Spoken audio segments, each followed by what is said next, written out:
Good evening. It's Friday afternoon. It is 5 o'clock, and it is the locker room with the John Champion and Ali McCoist of Independence Live, myself, Graham Duthie, and my good friend David Smith. David, how are you?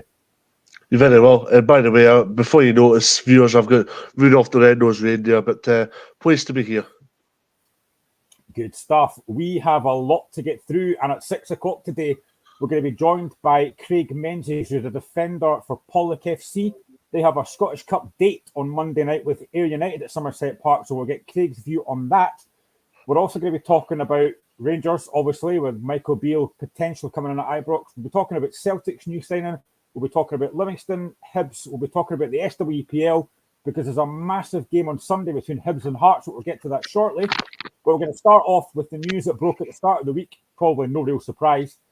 Giovanni Van Bronckhorst was sacked as Rangers manager after a year in charge. A disappointing run of results and a horrendous run in the Champions League saw Van Bronckhorst really sacked after a year in charge. Dave, I don't think it was unexpected by anybody that happened.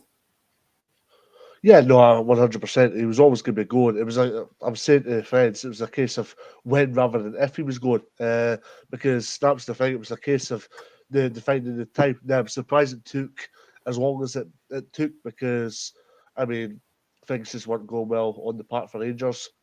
I think Rangers did the right thing in terms of letting him go away in this holiday. But then that holiday didn't exactly go particularly well because obviously he got told probably last weekend that he was getting let go from obviously the club, and Monday morning Rangers obviously decided mentioned publicly that he was going to get let go from the club. And let's be honest, if we look at Giovanni Van Bronckhorst, I think he should be remembered for the right reasons rather than the wrong reasons. The right reasons in terms of he won the Scottish Cup for Rangers. He brought them success again. So did Gerrard, but Giovanni Van Bronckhorst had Rangers fans excited again. And they obviously won the Scottish Cup. They got to the Europa League final. And no Rangers manager, I don't think, will ever reach the heights that Giovanni Van Bronckhorst did. But he was a victim of his own success. That's where it went horribly, horribly wrong for the Dutchman. I mean, they started off pleasantly well, but they reached the Champions League group stages, which again was another big moment in Van Bronckhorst's CV because that's the first time in a long time that Rangers reached the Champions League group stages. So that's another big moment in his CV. But the results lately just haven't been good enough. When Liverpool shipped 7 against you, when St Johnstone beat you at McDermott Park, when St Mirren drove you in Paisley, when you're struggling away from home against sides that you have 10 times the resources in comparison to, then you're always going to be, your jacket's always going to be in a Shrewsbury peg. And that's exactly how it turned out to be for Van Bronckhorst. He was always going to be under pressure, and that just proved to be the case. I mean, it was always going to be a Jekyll and Hyde moment where he was always going to be putting himself under pressure because of these bad results. He always tried to deflect himself in the media, but any manager would have done that in his situation. But yeah, that just goes to show you where they were at right now. And let's be honest, Rangers were a lot more disciplined under Van Bronckhorst, but that disciplinary side of things, and also the fact that there were 2 stable times, kind of led to Van Bronckhorst's tenure ending at Ibrox. You've mentioned it rightly so as well. Now, he came in November 2021. He guided Rangers to a European final, and as you said, they won the Scottish Cup. But this season, you'd expect him to kick on. It hasn't happened. On 9 points behind Celtic, a dreadful Champions League campaign. You could look at a number of things, but what do you think broke the camel? What do you think was the straw that broke the camel's back? And the Rangers board said he has to go.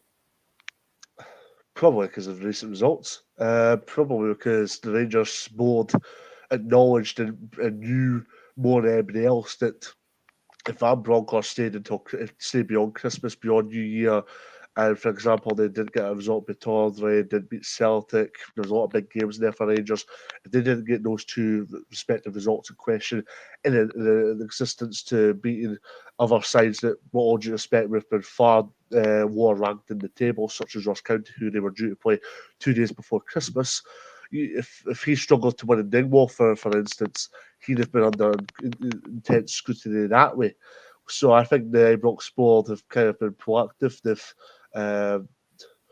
they've been perceived to be a board that's been lazy in their approach, but I think the Rangers board have handled it this right way, which seems awkward to say, but at exactly the same time, as I said, it was always going to be a case of if rather than when he was going to go. But Van Bronckhorst, I think it was down to recent results. I mean, you could any Rangers manager can do well in Europe. Any Rangers manager can get the side of Champions League. Ultimately, as the Rangers manager, it's a short-term vibe football management. You're judged on results in the last, I'd say, 6 to 10 games. You're not judged on results back in May. You're not judged on results 3 years ago, because 3 years ago is what happened 3 years ago. You're judged on results that happened 6 to 10 games ago. If the Rangers board looked at was it Johnston, John St Mirren. Who else was there? There was the inability to see out games properly, and the Rangers board would have looked at that and went, "Nah, time's up for us." They've also looked at the fact that European-wise they just weren't good enough. And being honest, there was a difference in parallel between the two managers in terms of Celtic and Rangers. In terms of Ange Postecoglou, right? He'd have been coming out in the media saying, right, we're back, we're going to be battling again next year, we want to be competitive again, and all that kind of stuff, right? Van Bronckhorst, it was more budgets, resources, the fact that we can't be competitive, and if you were a Rangers fan, that just wouldn't be a good sign at all. And it would be a little bit concerning if you were a Rangers fan, in all honesty. So, yeah, in terms of that, I can understand why the Rangers board have wanted to make that decision that they did at the start of the week there. The Champions League obviously was a massive disappointment, but they had a difficult group. You know, they had Napoli, they had Liverpool, and they had Ajax in it. But was it the level of performance that was the most important thing? Obviously, that hammering by Liverpool was embarrassing. But did the level of performances in those games surprise you?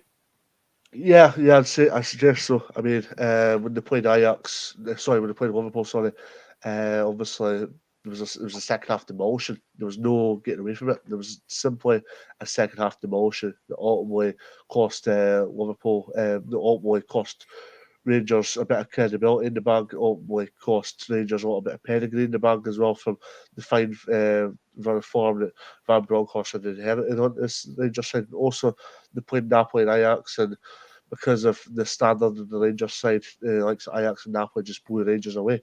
And that's ultimately what it came up against. Now, I'm not saying for 1 minute that Van Bronckhorst ultimately got his jotters because of Champions League standards or Champions League form. But they've played I think the vast majority of the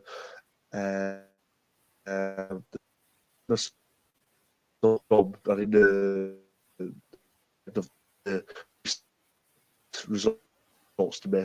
There were 9 points behind Celtic, and results just were inadequate and just not good enough from a Rangers perspective, and they had to obviously brush up on that, and yeah, they had to improve on that. So yeah, in terms of Rangers, obviously they had a lot to improve on, and things just weren't good enough from their perspective, and they had to improve on that. Now, Gerrard got a lot of credibility in the bank because of obviously stopping 10 in a row. But at exactly the same time, this is the argument from some Rangers supporters. The argument from some Rangers supporters is that Gerrard lost some games, such as what we've alluded to, your St Johnstones, your Hearts, your St Mirrens, your Livingstones. Yeah, he had enough to stay in the job. But Van Bronckhorst, it was more a style of football that cost Van Bronckhorst, I think, because the anxiety, the pressure, the vitriol was far more superior than it was under Gerrard. Good evening, our good friend Feed the Bear, who has asked Dave, "What have you done to your eyebrows, mate?" No, I just trimmed them. I've just trimmed them. There's still a little bit left, but it's hard to gauge on this laptop. But there's still a bit left. I just trimmed them off a little bit. It's good to see you watching us, Bear, as always. I mean, the thing with Van Bronckhorst, if you look at the very first game, now we didn't take charge of this, the League Cup semi-final against Hibs when they got beat. Now, straight after that game, James Tavernier came out and basically said the players lacked the hunger. Did that put pressure on Van Bronckhorst straight away, those kind of comments? Probably, yeah, because, I mean, Van Bronckhorst was up against it from the word go. I mean, Steven Gerrard, Omboy, there was a relationship there between Rangers and Steven Gerrard that probably is fading away a little bit considering how things fare at Aston Villa for him. But when you look at Van Bronckhorst, I think Rangers got a lot of momentum from European football. I think that was a big thing from a Rangers perspective because they just kept on beating good sides in European football. I mean, Dortmund was a big pinnacle in Van Bronckhorst's Rangers tenure, also at exactly the same time as well. I mean, they got some big results domestically as well, reached the final. And, Rangers were in a strong place in April, May time. But if you look back, as I say, if you look back to that last 6 to 10 results, that will ultimately define Giovanni Van Bronckhorst as Rangers manager. It's not that he got to the final and lost out in penalties to Frankfurt. It's we lost the lead because we fell 9 points behind Celtic prior to the World Cup break. Pardon me, and that's what every Rangers fan will look back on. They'll look back on the fact that they fell back on the obviously poor results and the fact that they were just not dominant enough in both boxes. And that's what left Rangers in the lurch and left them well behind. So a lot of work to do for the potential new manager and fast. Obviously, hindsight is great, and we don't know this, but you've mentioned the fact that Celtic are 9 points ahead. Do you think that if Rangers were only 3 or 4 points behind, that Van Bronckhorst would still be at Ibrox right now? Oh, yeah, I think he would. I think he'd have had enough credibility in the bank. But Barry Ferguson raised a good point based on the fact that whoever takes the job, but especially Michael Beale, he's not a yes man. And I think that's an important figure to have. I mean, he's a top coach. He's shown at Queen's Park Rangers in England. He turned down a suitable job in Wolves to stay at Loftus Road. Now, I think if Rangers come calling, I think he'll go to Rangers because Rangers is arguably a bigger club than Wolves. And when you think about it, obviously there's a lot going well with Michael Beale at this precise moment in time. His management credibility is very, very high. And there's a lot of good candidates in for that job. And I think Rangers need a high caliber manager because they're up against a high caliber manager, Celtic and Ange Postecoglou. A manager that's only going from strength to strength at this precise moment in time. So if you're Rangers, you're asking yourself this question. You want a manager that quite simply ticks every box that you want, but especially the box that suggests that he's a top quality coach, but exactly at the same time, a coach that knows how to win things in football. Michael Beale hasn't exactly been a manager in his own right, but he's been a coach that's won things in the game. And that transition to management is going to be very much interesting for Michael Beale if he indeed goes to Ibrox. It's interesting already enough for him because considering he's at Queen's Park Rangers now. The fact that Michael Beale had to go delete his Twitter was, ludicrous to say the least. But would I think Van Bronckhorst would have stayed at Rangers otherwise? I think he would have done it. Let's be honest, Michael Beale was at that Rangers Aberdeen game last month, and I think that was pressure on Van Bronckhorst. Yeah, I'm going to get to Michael Beale very shortly. But in terms of Van Bronckhorst, we all know that when things don't go well, managers always fall on their sword. But how much do the players need to take responsibility for this? Because actually, you mentioned the word last week, rightly so, leadership. There is a real lack of leadership in that Rangers dressing room. So how much responsibility do these players need to take for what's happened to Van Bronckhorst? Yeah, I was actually raising that specific matter to a good friend of mine during the week. And he's like, they have leaders in terms of Davis, McGregor, Coles, and Tavernier. But then I went, I'll clarify what I mean by that by saying that they're leaders in terms of age, but they're not leaders in terms of shouting or giving across instructions on the park, or it doesn't look like it from the outside looking in. But yeah, I think the players need to take a level of responsibility as well. But at the same time, Rangers haven't exactly strengthened in all areas of the park. They've taken a guy, Ruud van Yilmaz, who's $5 million worth and hardly played. They've taken a couple of free agents from England who quite simply haven't lived up to the bill yet. And there's a lot to improve on from a Rangers perspective. And that's going to be one of the new managers' prerogatives, I think, in January, is the fact that they need to go and, first and foremost, strengthen, but secondly, as well, be in a position where they can be competitive again. Because quite simply lost their competitive streak a little bit.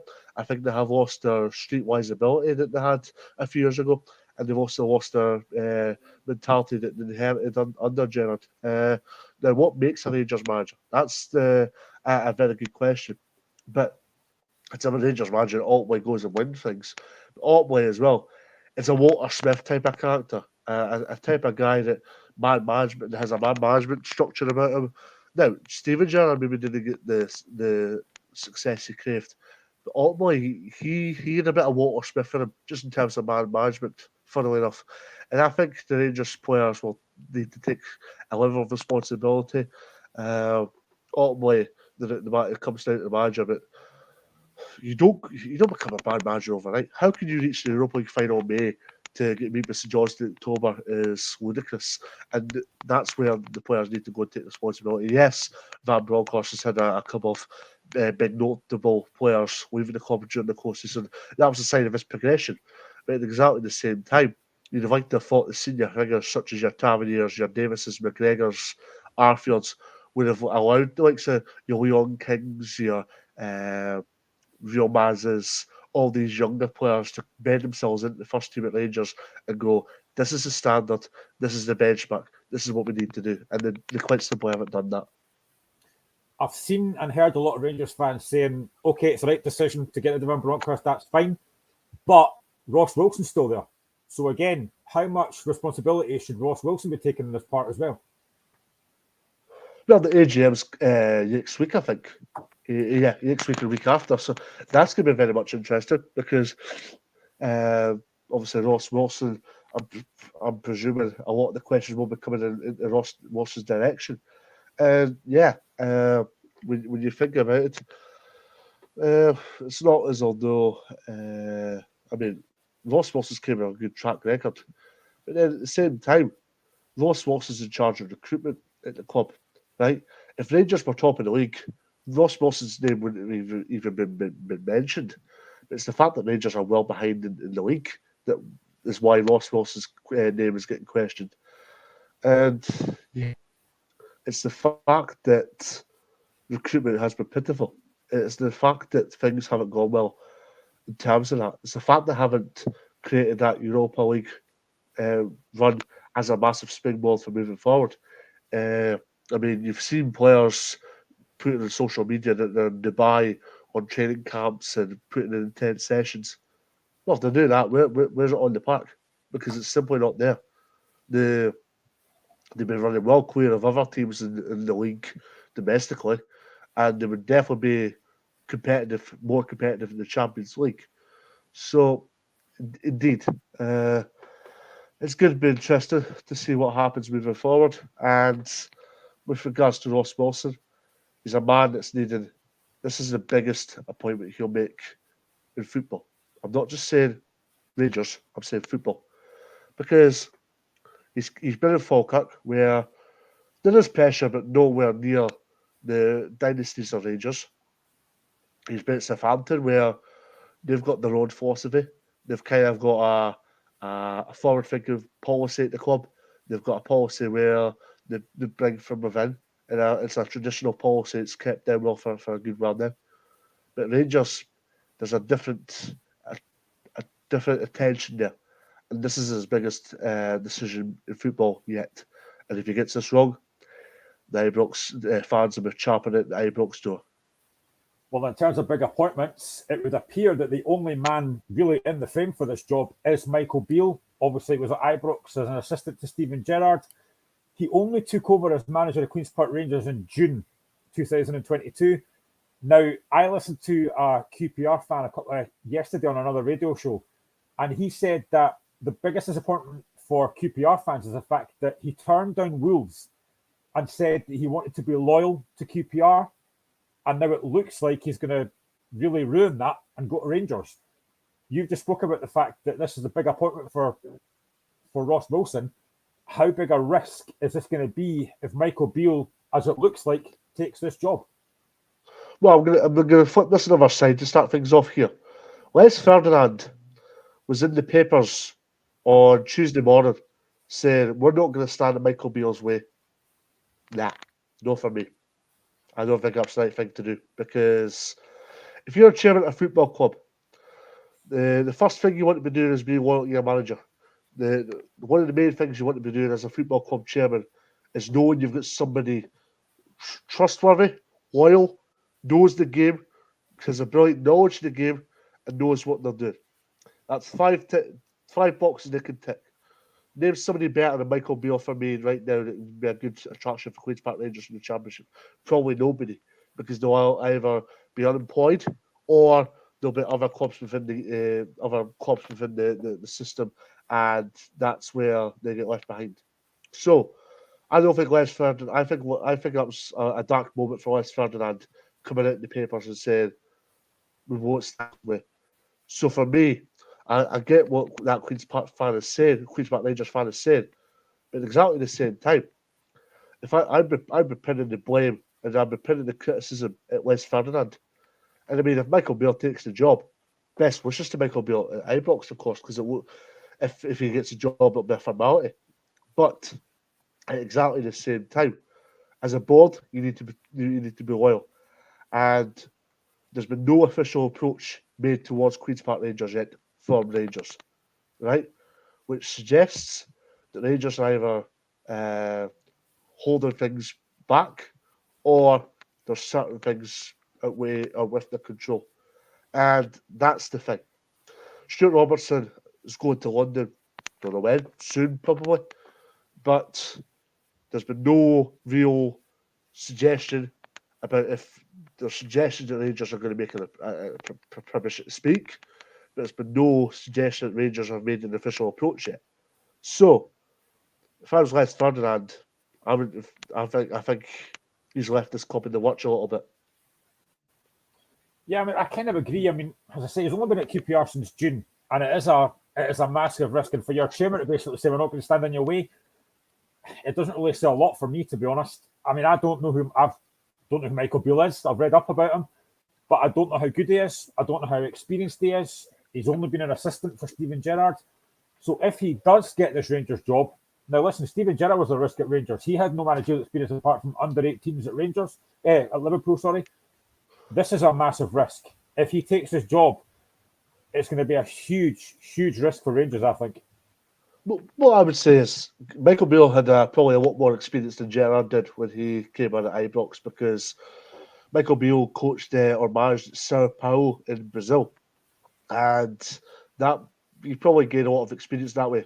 But managing Brazil in comparison to managing British football is two completely different things. Here, you're right in terms of what you say, and that's going to be the interesting concept from Michael Beale's perspective. Can he handle working at such a good level? But I mean, he's came to English level, English football, and made management game look like an absolute breeze. He's made it look natural to him, and that's a good thing to have, obviously, from Michael Beale's perspective. But at exactly the same time, you're looking at Michael Beale and saying to yourself, he's somebody that's very much familiar with the Rangers culture, because he's been within the environment. He knows what the club's about. He knows what the supporters are about. He knows his expectations. He knows the board's expectations. He knows the players. There'll be a couple of players he's not familiar with because of obviously Van Bronckhorst bringing him in. But that's the fundamentals of football management. The fundamentals of football management is working with the players that you ultimately have. I mean, it's pointless being a coach if you can't work with players that are employed from out with. So, yeah, in terms of Michael Beale, he ticks every single box from a Rangers perspective. But there's always a wild card, and there's been a few wild cards in here. Sean Dyche being one, although he's been touted for a good while now. And there's also been a guy from Italy, I think, as well. So it's going to be interesting to see what happens now. I wanted to ask you about Sean Dyche, actually. I mean, we all know his style of play isn't great. He was effective at Burnley. Do you think Rangers fans, if it was to be Sean Dyche, do you think Rangers fans would have accepted him with the style of football that he plays? I don't think the Rangers fans. No, I don't think he'd be in every. I don't think every Rangers fan would be drinking a cup of tea and saying this is a brilliant appointment for us. But what I would say in this regard is Dyche is probably more formidable to the Stirling Rangers playing just now than Michael Beale would. Michael Beale would be a bit more forward thinking, but my main concern if I was Rangers is if Michael Beale gets appointed, Rangers have just over 2 weeks to inherit Michael Beale's style again. Now, players will be familiar to it, but at the same time, you want to get this used to over and over again. Now, Dyche is a little bit different to Van Bronckhorst at exactly the same time. But when you look at Sean Dyche, he plays a defensive style, but what he can do is he can get players competitive. He can get strikers scoring goals. And that's the issue because Alfredo Morelos went off the boil. Yes, he still scored goals, but nowhere near the level that he used to. Cholach scored goals, but Cholach would be somebody that would do well under both managers, in my honest opinion, if teach the right way.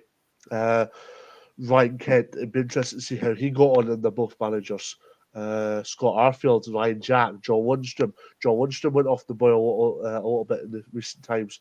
It'd be interesting to see how all these players go on within both of those managers' philosophies or structures. I mean, they both have non-negotiables. They both have attitude about up there. So will Van Bronckhorst, but you got the feeling that, well, there was an article in the paper that Rangers had a pre-season tour in Portugal and the Rangers players surpassed their drinking limits. And I think that's when all the fallout started to come. I understand the athlete side of things, but I love a session myself. But yeah, back on to present. And yeah, Dyche is more defensively diligent, whilst Beale is more forward thinking. And it's going to be interesting to see what happens now. For me, Beale would bring more excitement for Rangers. Beale has far less experience, but at exactly the same time, this is where Beale's risks is at. You touched on this earlier on the show. If Beale doesn't win a title or he doesn't win cups at Rangers, people in football management or people in football in general are going to look at this and say, Michael Beale, failure. Let's just say for now that it is Michael Beale that gets the job and is appointed in the next few days, whatever it is. His first 2 games are Hibs at Ibrox and Aberdeen at Pittodrie. 2 very, very difficult games. Now, obviously, it's going to need time. Whoever gets the job is going to need time. But you probably couldn't have, apart from Celtic and Hearts, you probably couldn't have 2 bigger games to come into. I mean, how much pressure straight away would he be under to win those games? Oh, massively. I mean, Hibs haven't exactly been in a good place. They're in a bit of disarray just now. So that would be the one game you look at and go, he has to win. The Aberdeen Pittodrie, it's tough, notoriously tough. But at exactly the same time, if he went to Pittodrie and won that, and won comfortably, when I say comfortably, I mean a good 2-3-0, where had plenty of the ball, they frustrated Aberdeen, where they had plenty of the ball, they had plenty of chances, they were diligent defensively. A lot of people would be singing Michael Beale's praises immediately. They'd be looking at Beale and saying, look, we've changed here. We're back. And Rangers fans are notorious for getting hyped up far too quickly. But exactly the same time as well. Yeah, those 2 games would be a good foundation for whoever takes the Rangers job, whether it be Beale or Sean Dyche. Because you play Hibs, the Hibs side that like to make things tough whenever they play Rangers. Ryan Porteous is a notorious history whenever he plays Rangers, which is well documented. So that'd be an interesting one. And then Aberdeen, because of what happened in '98 is always ridiculously a rivalry, or renowned for being a rivalry. So they would be 2 fantastic games for Rangers to go and get some much needed momentum. And then they go to Dingwall on their Friday night, which again, Rangers have went up to Dingwall in recent times and found it very, very tough. So that's 3 tough games for whoever takes the Rangers job before Christmas. They also have the small matter of the 2nd of January and the game against the champion Celtic at Ibrox. I mean, again, you don't want to put too much pressure on whoever gets the job, but I mean, that will be a huge game. And I think these kind of games, you sink or swim. I mean, is this a game that Michael Beale could handle? Well, I think he's shown it already because, yes, he wasn't the manager, but do you remember the Old Firm game or the Glasgow Derby before COVID where Rangers won 2-1 at Celtic? Yes. Yeah. Obviously, I can't, because it's nearly phrased my mind, I can't remember what exactly happened, but it was before the end, and John Kennedy went and said something to Rangers dugout or something along those lines, and Gerrard had his part, but so did Michael Beale. And Michael Beale was Friday. And that's something that Rangers fans would love to see. That's something that Van Bronckhorst was. That's something that a lot of Rangers fans was critical about with Van Bronckhorst. His fightiness, his enthusiasm, his infectiousness in the touchline just wasn't there. It was as although he was at a guy waiting for the bus. It looked like he was a guy waiting for a bus, just standing there at the bus stop, hands crossed, going, let's see what's going to happen here. We're getting beat 2-1 here, Graham. What's happening here? Michael Beale has that infectiousness, but also when Gerrard's not doing the speaking on the touchline, it seems to be Michael Beale does a lot of it as well. And he's a very loyal speaker on the touchline for Queen's Park Rangers. So I think from Rangers' point of view and the fans and the board, they'll have no problem with that. And I think that's why he ticks boxes for Rangers. So a very interesting time ahead for Rangers. Let's move on now to the champion Celtic, who on Wednesday signed Japanese defender Yuki Kobayashi from Vissel Kobe on a 5-year deal. He's a 22-year-old centre-back, and he now joins Kyogo, Maeda, Hatate and Ideguchi as another Japanese player to join the ranks at Celtic. I'm not going to lie, I don't know a lot about the guy, but I think we all have to say that the signings that Postecoglou's made in the past have been very, very impressive. And this looks like it could be another one. Well, it's a defender. I think so. Defender? Yeah, centre back. Yeah. Which ticks all the boxes because Celtic quite simply need a centre half at the moment. Celtic are clean defensively right now. They are organised defensively right now. But another acquisition can't go amiss. And Celtic have done exactly that. And I think Celtic have done the right thing here because they could have brought him in January, which is a traditional thing to do, of course. But what Celtic have went and done is they've brought him in December, and he might not play immediately. He might not even play imminently, but he'll get a bit of time to get used to how Celtic play. He'll get a bit of time to be familiar with his teammates, and I think that's a good thing to have if you're Celtic. And when you look at obviously the type of player he is, he'll be a player that'll be strong in the area of a good physical, of a good physical presence about him, and he'll be a player that will tick all the boxes as far as Celtic are concerned. And he's a player that can just deliver a lot of good things to the club. And I mean, Cameron Carter-Vickers is a strong defender, but also Carl Starfelt is beginning to get on well under Ange Postecoglou, but that bit of protection and cover isn't a bad thing. I think it's a good sign from a Celtic point of view, but I think it's on the park. I think it's good for Celtic to get a wee bit of a break because obviously they played Sydney, they played Everton, and got beaten both of those games in question. So I think from Celtic's point of view, I think it's good that they get a bit of a break now. Obviously, they'll still be doing like wee things such as programs, gym programs, and 5Ks and 10Ks and so forth. But I think it's good that they can get a bit of break. Obviously, there'll be a bit more light training involved. So from their point of view, it'll be a case they've probably took this whole week off. They'll probably get a bit of next week off and then straight back in to try and win two in a row, which would be brilliant considering where they were at the start of Postecoglou's tenure. So, there's a lot going right with Celtic right now.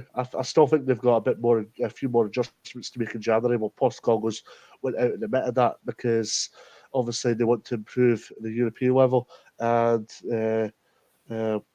Before we go off. They still have a lot to improve on. Ange Postecoglou's went and admitted that. And if you look at it from a Celtic point of view, I mean, they obviously want to be more formidable in the Champions League. And if they can go and sign 5 or 6 good players, then they'll be in the right road in order to be doing that. So they're in a very good place right now, and long may that continue. I was talking to one of my fellow Jambo mates a couple of days ago, and I said that the Asian market is a market that I think Hearts should go to a little bit more often. Postecoglou's done a great job in that Asian market, and obviously he's brought another laddie in here in Kobayashi. you've got to say these Japanese players that Postecoglou's brought in, apart from Edoguchi, because we're not seeing a lot of them yet, but a lot of these Japanese players that Postecoglou brought in have been very, very impressive so far. None more so for me than Kyogo. Yeah, Kyogo's been brilliant. Ryo Hatate's came on again this season. He kind of was a little bit laboured last year in terms of his approach, but he's really came on a game this year and he's really became a top player for Celtic this year. He's helped Celtic in terms of get some much needed points when it looked like getting when he's rescued him from the death. And Kyogo hasn't exactly hit the heights of last season, but what Kyogo brings is that extra vulnerability towards teams, and that's exactly what he brings. And in terms of Japanese players, he's obviously been very, very good in that regard. And yeah, he's obviously recruited other players as well that have been from that way, and it's a good market to have. And David Martindale is a good point in an interview he did where he mentioned that the Australian football or Australian culture, Japanese as well, I may add, is similar to Britain, and that's why the Japanese players are doing well, and probably the Australian players are doing well, is because they're used to that environment. They know there's not much differences, and there's a lot going well with the both of them. So one may not continue, of course, and here's hoping things continue to go in the right way for indeed Celtic and indeed other Scottish teams moving forward in Europe as well. Are you surprised that more Scottish teams don't go down the Asian market? Because you can pick up some cracking players in there. Yeah, 100%. Because, I mean, Celtic have done well in it. Hearts have done well in it. Dundee United are off to a bit of a slow start in that regard, but Hitch has got himself a place in the World Cup squad. Berigiti has had a good start to the season, but it'll be interesting to see how he evolves in the second half of the season, especially with the finances that Dundee United spending on to get the Australian goalkeeper in. And yeah, Celtic especially have benefited a lot from bringing in the players that they have, and it's been a strong side from their perspective. So they'll be keen to keep that going moving forward. They'll obviously get players in proactively and early in order to go and cement their obviously their title ambitions and keep things going from their perspective. But I'm surprised like the Rangers haven't done it, for instance. I'm surprised. Aberdeen maybe know so much, but I can maybe understand why they don't do it from an Aberdeen point of view, because probably Jim Goodwin has an identity and a philosophy that he wants to maintain. Obviously, Bojan Miovski plays a huge part in that, as does Yubba Ramadani. And will he do it in January? It'd be an interesting one, but I think he'll go with the current identity and the current idea that he's got in place at Aberdeen, because it's gone well for him so far. Alex Grieve at St Mirren, he's been doing really well. He's New Zealand, of course, but Alex Grieve at St Mirren's been doing well. Jacob Ayunga, maybe not Australian at all either, but he's been doing very, very well as well. So yeah, there's a lot of players that come into Scotland and do very, very well for themselves, and won't be that continue. Yeah, Hearts are about a few years ago. Ray Taramashino, who was at Man City, he actually did okay in spells for Hearts. I just think it's a great market to go in. And if you look at Kobayashi, he's only 22. He's on a 5-year contract. He's obviously going to develop under Postecoglou. There's no doubt about that. I mean, he can play in January. I mean, he'll probably take time to settle in. But do you think he will be obviously a potential starter in January when he can play? Yeah, is this the new player? Sorry. Yeah. Yeah. Sorry, I think he will be. Yeah, I think he will be. As I say, there's that familiarity in terms of he'll know the players by the time January comes along.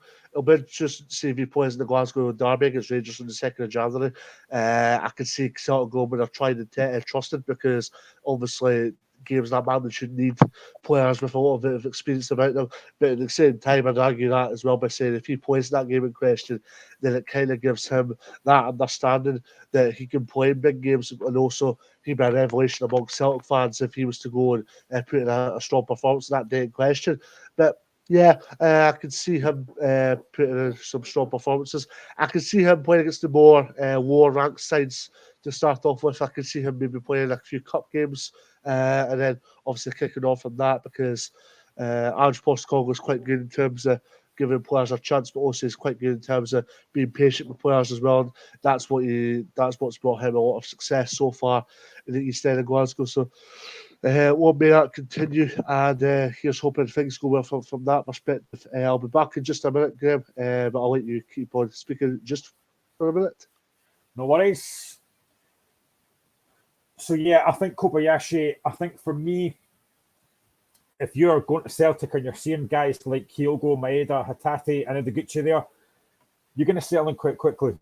You know, the fact they've been there for a while now is going to be a massive help for him. And I think he'll be a good player for Celtic, I think. And I think Celtic, for me, I think I've said this already. I mean, I've already said I think the league title's done. I think Celtic have won it already. It's not going to matter if Michael Beale comes in. You could have any manager at Rangers. You could have Pep Guardiola there. It's going to make no difference to me. Celtic have won the league quite comfortably, I think. And by the time that game comes around on the 2nd of January, I think Celtic are in such a strong place just now. I would worry for Rangers that could be a bit of an embarrassment, to be honest, even at Ibrox. I just think Celtic looks so strong all over the pitch. Kobayashi is there now. As I say, 22-year-old, he's going to be a very, very important player for Celtic. He's still so young, but he'll develop into a very good player under Postecoglou because that's what Postecoglou does. He brings players in, he develops them, and he makes them better. Now, we know that Greg Taylor was there already, but what he's done with Greg Taylor is incredible. He's made that boy one of the best players at Celtic. So, yeah, I think Celtic are in a very strong position just now. Let's move on to talk about Australia, and we'll talk about Hibernian and their Australian player. See the link there? That was good. You would think this was scripted. Martin Boyle is out for the rest of the season. Obviously missed the World Cup through a knee injury, and a few days ago it came out that he's going to be out for the remainder of the season. I mean, we spoke about this last week, I think, Dave. How big a blow is this going to be for Hibs? Yeah, massive blow for Hibs because, I mean, when you look at it from Martin Boyle's perspective, Hibs aren't a one-man team by any stretch of imagination, but Martin Boyle does bring so much to that Hibs team. That's ultimately why Hibs brought Boyle back to Easter Road, because they knew they needed a live wire and obviously somebody like him to go and score goals and provide assists and provide competition for other players within the park. So Martin Boyle's indeed a big miss for Hibs, and they've been a little bit reliable on Hibs on him over the years.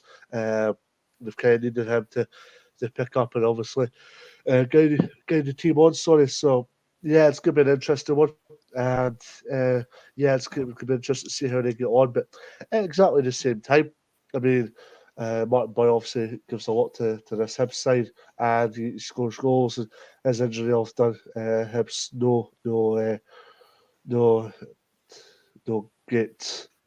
no great things whatsoever. So yeah, I can see Hibs going to the transfer market now. I can see it being more a loan rather than a transfer. I can see them trying to bring in loan players. If they bring in permanent players, good. But I think it would be permanent players that are the right agenda and the right ability for that club. I don't think it would just be players to just fill a jersey. I think they'll get players into that obviously know what Hibs culture is about, know what his position's about, know that they can go and score goals. That's, let's be honest, we've got to the place 15 goals here. Kevin Nisbet's coming back, and that's a huge plus now for Hibs, especially on the back of this bad news about Hibs and Martin Boyle. Obviously, everyone who watches this knows I'm a big Jambo, but for anyone to miss a World Cup is a massive disappointment for anyone. So for Martin Boyle to miss the World Cup was a huge, huge blow, and I felt sorry for him. In terms of Hibs, it's a huge blow. Now, I'm not saying this to be biased or anything, but was bringing Martin Boyle back to Hibs a mistake? No, I wouldn't say so, because I mean, when you look at it, when you look at Martin Boyle, he's obviously brought Hibs a lot of goals, and let's remember, and sorry for bringing this up, because you've just brought it on perfectly, Mr. Duffy. I know what you're going to say. Edinburgh Derby. Yeah. 93rd minute. He came up with a good start that day and ultimately salvaged Hibs a point. And Martin Boyle's been a big player whenever he's played for Hibs so far this season. And let's be honest, Hibs' current run of results is down to probably Boyle not being either match fit or Boyle not being in action at all. And Hibs suffered the same fate last year. When Boyle got injured, Hibs took a big decline in the second half of the season, one of which I think cost Sean Maloney his job. and I'm kind of fearing the worst. I've got a worst case scenario planned out for Lee Johnson here. The prospect of things not taking a turn unless he brings players in, because I referenced Harry McCartney to a few friends this week. A player brought in from Swindon, a player with high ambitions for the club, but a player that's hardly delivered on it in a Hibs jersey so far this season, and a player that's been in trouble by the club already because of social media comments. You're 100% right. And someone that you have already mentioned, and you were right to mention him as well, Kevin Nisbet. Now, that is a huge, huge bonus for Hibs that he's going to be back training. He could be available for the game against Rangers on the 15th of December. You've talked about the fact that they don't score enough goals.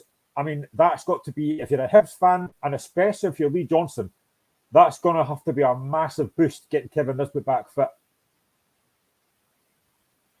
Yeah, no, 100%. Because I mean, Kevin Nisbet offers a lot to this Hibs side now. I'm intrigued to see how Hibs get on without somebody like Martin Boyle. Just to see how Kevin Nisbet adapts and see how he copes. God, excuse me, pardon me. Anyway, I'm interested to see how he evolves. It's going to be a big ask for Kevin Nisbet, but I'll stick by my point. I think Hibs need two attackers to come in the January window to try and attain and replace somebody like Martin Boyle. I don't think Hibs did that last year. I think Hibs kind of relied on the players that were still there, and they didn't go down too well for them. Probably Hibs went to the bottom six. Nisbet got his injury in the way he did, and things just didn't go well from Boyle's perspective. So for Kevin Nisbet, he's got a big responsibility when he comes back. It could be a pressurised environment, it could be a saturated environment for him. But for me, I don't think Nisbet should be taking too much responsibility either. I think they need to be bringing in players in order to go and combat, obviously, the predicament they face with obviously Boyle not being there until the end of the season because of his injury. So concerning news indeed from a Hibs perspective, and something that they need to rectify on moving forward. Any Hibs fans watching this, give me your thoughts, because I want to ask you about this. So I was speaking to a couple of Hibs mates a couple of days ago, and I was asking them about Lee Johnson, what they thought of him. And one of them said that he's doing okay so far, and the other one said he's not been great. He doesn't really see what he's trying to do at Hibs, and he doesn't think that Lee Johnson will survive the season. Do you think that's harsh, or can you see where he's coming from? I can see where he's coming from, because as I say, Sean Maloney got the same repercussions as a sign of, first and foremost, Martin Boyle not being there and the lack of attacking options in the final third. And that's ultimately what cost Hibs results, and in turn, obviously, a place in the top six and the possibility, indeed, of European football. Because sides with lower budgets, such as Ross County, who, let's be honest, had a lot of good foundations about them, but still didn't have a lot good, but still had far bigger superiority in comparison to Hibs, had a bigger ambush to choose from. But Hibs, the same problems as last year. And for me, it's back to square one, I think, as far as I'm concerned, because there's a lot not going right with Hibs right now. And I see it myself at Pittodrie when I seen them earlier this month, where it was a Hibs side looking for a lot of questions. It was a Hibs side that had a lot on the ball, but it was a Hibs side that just couldn't break down Aberdeen down. And that was Aberdeen's side that liked to play the ball from the back. It was Aberdeen's side that were a little bit precarious in terms of their ball retention, but at exactly the same time, Hibs didn't make the judgment count or expose Aberdeen enough in order to try and win the game or indeed get a result. So, yeah, that's where Hibs are problematic right now, and that has to change. Yep, I can't disagree. And talking with teams on a lower budget, let's talk about Livingston and David Martindale, who this week won Manager of the Month for November. I think rightly so. He's done a great job with Livingston, sitting fourth in the league. And David Martindale has also suggested that Livingston can finish in the top four. Dave, do you think they can? I think the top four is a little bit too much. I could definitely agree with top six. I think top four is a little bit too much for an ask, because when you look at what Martindale's done, he's done superbly at Livingston. There's no getting away from that whatsoever. But Hearts have superior resources to Livingston, and Hearts probably have a better core and structure in comparison to Livingston, both on and off the park. Now, off the park, that's easy to say, but on the park, exactly the same as well. And then argue that Aberdeen are back to their old self. I think Livingston will finish fifth. I think third or fourth between Hearts and Aberdeen. I don't know who, what, where, why. Livingston, I think, will finish fifth, which will still be enough for European football. And that would be terrific for Livingston, considering the budgets they have and the resources they have in comparison to other teams in the league. Obviously, they have the lowest budget in the Scottish Premiership, and that's some going. But that just tells you with the job that David Martindale is doing at Livingston. But also the fact that obviously he's got a good chorus of players there. I don't think they'll be top four though. I've not to say they'll be top four in the future. I don't think they've enough about them right now to be top four at the moment. I think it'll be between Hearts and Aberdeen for third and fourth. Yeah, I hope that's true. We speak numerous times on the show about Joel Newbley, but somebody I do want to ask you about, because you might have seen him more than I have, maybe when I was at Aberdeen, is Bruce Anderson. How impressed have you been with Bruce Anderson this season for Livingston? He's done very, very well.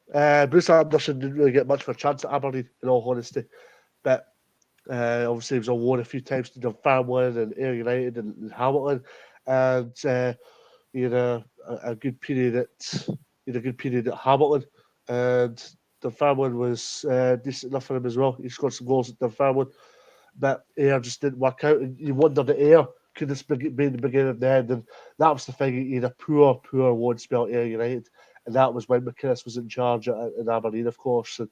And it was after that oh boy, he was looking at that and saying, looks as though the writing was on the wall. Now, to my understanding, Stephen Glass wanted to keep Bruce at Aberdeen, but Bruce Otway wanted first team football. And I don't think it was something that Stephen Glass could really promise. So I think Bruce Anderson did the right thing, leaving Aberdeen and going to Livingston, an environment where he could where he could be trusted in, an environment where he could go and flourish in as well. And he's done exactly that. He's came into an environment, scored goals, and done due diligence for the team. And that's something you can ask for. But also, he's done some great things off the park as well. He donated money towards a season ticket for those that couldn't manage, obviously, due to the cost of living crisis and so forth. So that's pretty good going from obviously Bruce Anderson's perspective. And he's done a lot of good things for that club and also scored goals as well. He hit a bit of a sticky patch at the start of the season, but he's picking up a lot lately. It seems to be funny because Newbley got off to a really good start this season and then faded away a little bit. But Bruce Anderson came in and popped up with the goods. That's a good thing from a footballing point of view, or indeed a striker's point of view. It's not good a striker's just scored 15, 20 goals a season and being a reliable figure in the team. You want players that can come in and score goals regularly. Joel Newbley's came in and delivered. Bruce Anderson's delivered. But not only that, they've got goals across the midfield area as well. And that's a good thing to have if you're a Livingston supporter or indeed part of the team. So Livingston's got a lot going well with him just now, and one may not continue, of course. I don't know if you saw this, but a couple of days ago, Stephen Glass was appointed manager of USL Championship club Memphis 01 in America. I didn't see that. I didn't see that coming. I know somebody that knows Stephen Glass. Funnily enough, I didn't want to. I forgot to mention this. I know somebody that knows Stephen Glass's wife, so I got a week exclusive actually that he was away to America. But I knew there was a management job in the offering. It was just a case of who, what, where, and why. And Memphis is a great opportunity for Stephen Glass to get himself back at the game. I don't think he was ready for Aberdeen. I'll put it this way: I don't think he was ready for Aberdeen. I think Aberdeen was a job too big for him. He's a good coach. He's obviously delivered high standards on the training ground. Being a coach and being a manager is two completely different things. And that's ultimately what's cost Stephen Glass a little bit to an extent. Just that inability to manage players on a consistent basis. He took in the likes of Alan Russell and Scott Brown. And there was a lot of positivity with that appointment. But I don't think I'll watch what I say here, but I don't think appointing Scott Brown as a player coach was the right thing to do. It was it was unique, it was ironic for Scottish football. It was ironic for the Scottish Premiership because I'd say with the SPFL structure, it's only Highland League probably. Well, no, Airdrie Oranges is probably an exception where they've obviously got a player manager. Willie Gibson's playing for Queen of the South still as well. But there's very little clubs in the Scottish football pyramid that bring in player coaches and player managers. And it wasn't something that sat well with me, if I'm going to be brutally honest. And Stephen Glass ultimately got a poor defeat in the hands of the Rollers. Met him, they tried to get momentum, they beat Hearts, they beat Hibs, they tried to get momentum, just wasn't clicking. One positive was the fact that they drew it with Rangers at Ibrox, but that was obviously Rangers came back and obviously drew that game. And yeah, you just had the feeling from that side looking in that things just weren't going right. And there's a lot of Aberdeen fans saying that if Stephen Glass had stayed at Pittodrie, Aberdeen could potentially have been in the Championship. And I don't disagree because there wasn't a lot going well with Aberdeen, that's for sure. But Aberdeen are in a better place now. But I'd like to see Stephen Glass back in football because he's a good guy. Whenever he came out in the press, he was always nice to speak to.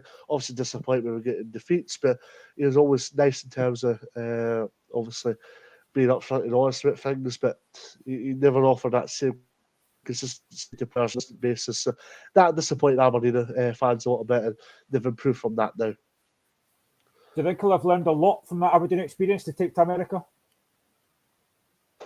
Yeah, I think he will. I think the proof is still in the pudding in that regard. But I think managing a club like Aberdeen, the first team, where there's a lot more expectation, there's a lot more pressure on you, there's a lot more standing on you, there's a lot more going against you. I think I think it puts you in good stead. I mean, he obviously was at Atlanta where he had to sell a big player on the day of a game. That's a pressurised environment to be in. But Aberdeen, he was permanently there. It wasn't as though he was in a temporary situation. He was there on a permanent basis and had to deliver big decisions on a daily basis. And did he do that consistently enough? No, because that's ultimately why he's got his jotters from Dave Cormack at Pittodrie. So, in terms of Aberdeen, he's got, yeah, there's a lot. I think he's lost a bit of credibility in terms of what he achieved at Pittodrie because he was a fine player for the club, but at exactly the same time as well, he'll learn a lot that he can take it to America. And if he goes and does well in America, I think people will look back at Aberdeen and say it was a good one in terms of emulating the fine work that he achieved at Atlanta, and it was good for him to get that experience in an adult football environment. Yeah, good luck to Stephen Glass. Hope he does well in America, and hopefully he might be back in Scotland again at some point, managing another club. But just go back to Livingston for a minute. You know, David Martindale, we spoke about numerous times. I think he's a very underrated manager. And I think you're right. I don't think they'll finish top four. I don't think top six is out with their responsibility at all. But again, I just want to go back to him. Do you think that come January, Joel Nouble will still be at Livingston? Have you been drinking? No, I'll love to get that one in, especially after the recent interview did with BBC there. First and foremost, I think his value is 4 or 5 million. I think it is. Now, Martindale made a good point in an interview yesterday about Matthew Knox now playing at Musselburgh in the junior setup, and the fact that he wanted a bit more because he knew of the player that Matthew Knox was, and he's disappointed it didn't exactly go the way it did. And obviously, there's a lot in terms of going back to playing junior football. But in terms of Nouble, he's a totally different player to Knoxy. And Nouble scored goals. He's been a big player. He's obviously got himself in good areas, and I think he's a 3, 4, 5 million player. I think he would do a lot in order for him to go leave Livingston. It's the question of would Scottish football clubs stamp up the money ordered in order to get him in. Now, if you look at the clubs that have money in order to go bring him in, it's probably only Celtic and Scottish football that can probably retain that level of money in order to go bring him in. So if there's anybody that's going to go and sign him, it'll be a club in England probably. Oh, Hearts are minted after the European games. We can afford them, surely. No, I think you might be right. I think England, I mean, could he potentially go to a top championship club in England, for example? I think he would. Yeah, I think he'd go to somebody pushing for Premiership in England football. Yeah. Yeah, I mean, I just think he's a very good player, and to be honest, for a big guy, he's actually a very good footballer. Oh, 100%. I mean, he's got that physical presence about him, John Newbley. But aye, you see it with some of the goals he scored at Arbroath. You see it with some of the goals he's done, how he can get into very good positions and score goals with either foot. But obviously, because of his physical presence, he's very, very good in the air as well. And that's what John Newbley provides. He provides that consistency. He knows where the goal is. He knows how to trouble defenders, and defenders don't get a minute's peace from him. And that's what he's good at. He's good in terms of rustling up defenders. And that's what I like in a striker. I like a striker that's penalty box type, which John Newbley provides. But I also like strikers that can get about and rustle up defenders and get into good areas and get challenging oppositions, and that's exactly what he provides. He provides that type of quality, and he'll be able to maintain that moving forward now. In terms of David Martindale, he's done a great job at Livingston. Nobody can deny that. He's a very likeable guy. Do you think that he could go, well, I don't know how to phrase this, but do you think that he could have potentially been a target for Rangers as manager?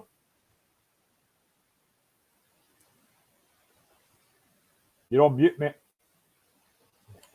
He was trying to play it down in an interview. Yesterday. But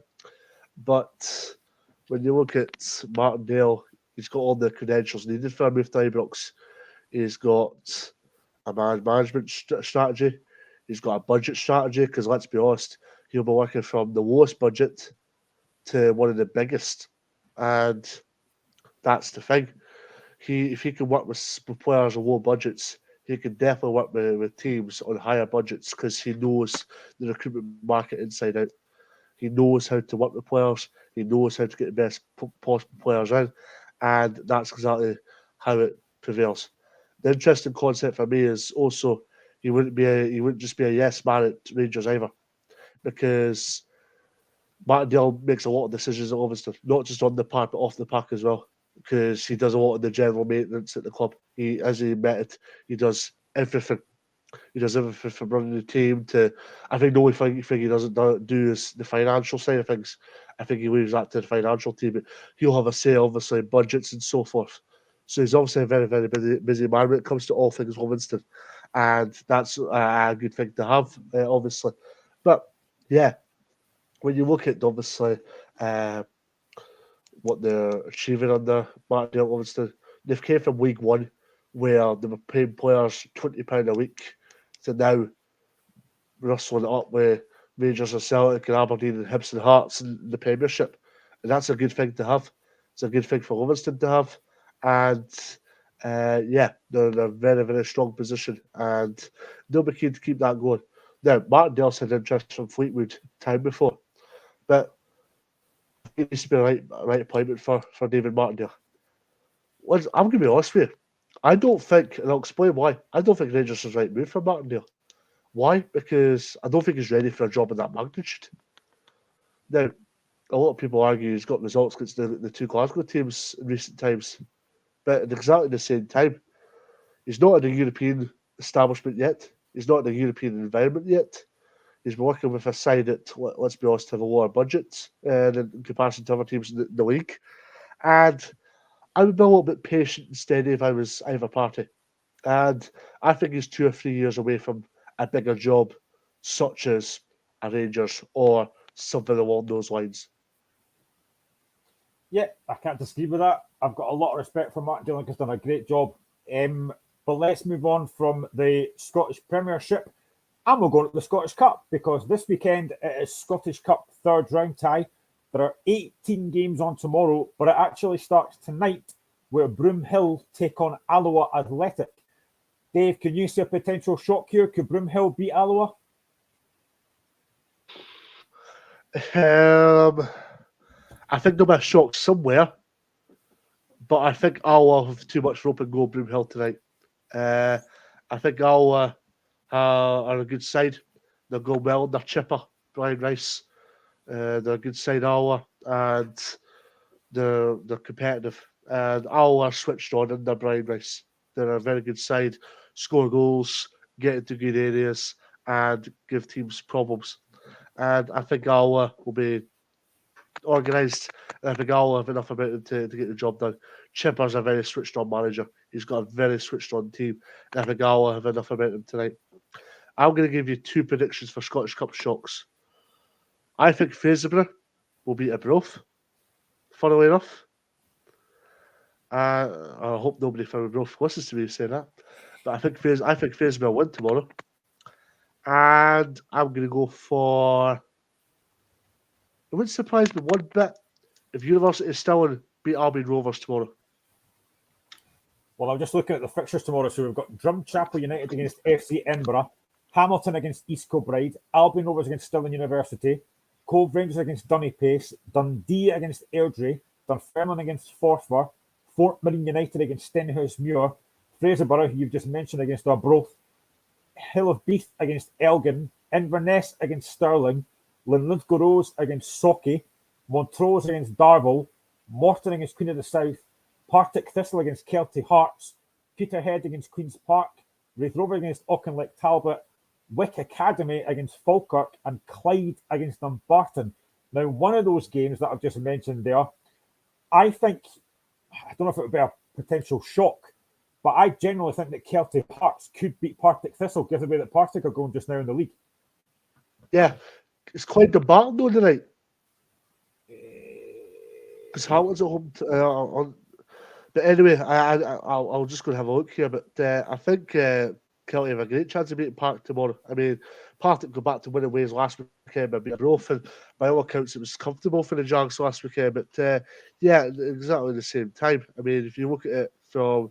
Oh, it's tomorrow night, sorry. Clyde Dumbarton's tomorrow night. It's after the Hamilton East Kilbride game. That's why Hamilton East Kilbride's at 2:30 tomorrow. So that's a Saturday night. That's a Saturday night double header if you fancy it in the Hamilton area, of course, tomorrow. But as for Partick against Kelty, Partick bounced back superbly last weekend, beating Arbroath 3-0. By all accounts, it was comfortable from the Jags, and things went very, very well. But this will be a good test to see where Partick are at right now, because this can go either way. If Partick win tomorrow, it gives them much needed momentum. That would be 2 wins in the spin, and something for them to reignite from. But if they get beat, that's the pressure very, very much back on Ian McCall again. So it's going to be an interesting one, but not because the Kelty side are extremely erratic this year. Kelty side that just can't get consistency. A Kelty side that are struggling to get any form of consistency going. I think they'll have enough to stay in League One this season, Kelty, but I think as well they have enough about them in order to stay in the league. But just to see how they're at, it'll be a good test for them to see where they're at, because I say like Partick Thistle. So it'll be a good test coming up for them tomorrow against the Jags. I mean, we speak about Arbroath on their show again quite a lot because we have a massive respect for Dick Campbell, but you've mentioned it already. There is a very good chance that Fraserburgh could cause a potential shock in there tomorrow. Yeah. Now, Bellesley is similar to Gayfield in terms of the wind, so there's going to be no major shocks, I think, for Arbroath tomorrow. I think they'll go to Fraserburgh with the same mindset that they've had for any other game this season. Dick Campbell play his strongest team tomorrow. He might change it about a wee bit, but I don't think he'll change it about too much, because then the critics will come out saying, why have you made 4 or 5 changes when you've been beat 2-1 by Fraserburgh, for instance. But I'll give him a point on Arbroath first and foremost, then go on to Fraserburgh in a minute. But I think if you're Arbroath, they just simply have to be professional tomorrow. But then the benchmark for part-time clubs, they're simply on a bit. And Mark Cowie, the Fraserburgh manager, admitted that in this pre-match interview with the Press and Journal. The benchmark for part-time clubs just in the aspect they were 10 minutes away from being a Premiership club, because they were 1-0 pick Kilmarnock in this tail end of last season. But as for Arbroath, they've got players coming back, and my biggest critic about being Arbroath this year is, well, first and foremost, the St Johnstone parallel, where they went from one extreme high to one extreme low, because quite simply they're battling at the wrong end of the table. But at exactly the same time, where have Arbroath gone wrong? The final product just hasn't been good enough, and that's where Arbroath have gone wrong for me this year. They've had a lot of the ball. They've had a lot of good possession. They've got into good areas. They've got the ball to like Bobby Wynn and Marshall Oakley's done extremely well for Arbroath this year, but they just haven't made it count. Michael McKenna hasn't scored the amount of goals he did last year. For me, Kieran Shanks hasn't had much of a chance. I'll be interested to see how he gets on tomorrow because he's played the high league before. We have obviously every Wokos, so I'll be interested to see how he gets up in the phase of it tomorrow. It won't be too long of a drive for Kieran tomorrow because he stays in Belgium in Aberdeenshire, so that's you're speaking roughly a 40-minute drive for him up to Phasema tomorrow. So he'll definitely get a bit of a longer lie in his bed tomorrow. But yeah, I'm intrigued to see how Arbroath get on. Arbroath and Phasema have played in the past. The last time they played was in a friendly, which Arbroath won 4-0. But I think both in the Cup in 2000. So it'll be an interesting one from that point of view. And Arbroath simply have to win this tomorrow, because if Arbroath don't win it tomorrow, the pressure is very much going to be on Dick Campbell. Now, Dick Campbell's left the leg. I'm going to give you my penance worth on Dick Campbell and Arbroath. Dick Campbell's left the legacy at Arbroath. 6 years he's been at charge at Gayfield. And let's be honest, they've went from the bottom of League Two to being within the periphery of Premiership football. And to 2 promotions speaks for itself. The fact that we're in the playoffs last season speaks for itself as well. And that's the thing. I think he's got some unjustified criticism this season. Now, we don't know everything that goes on behind the scenes at the club, but I think Dick Campbell's got some unjustified criticism this season from certain sections.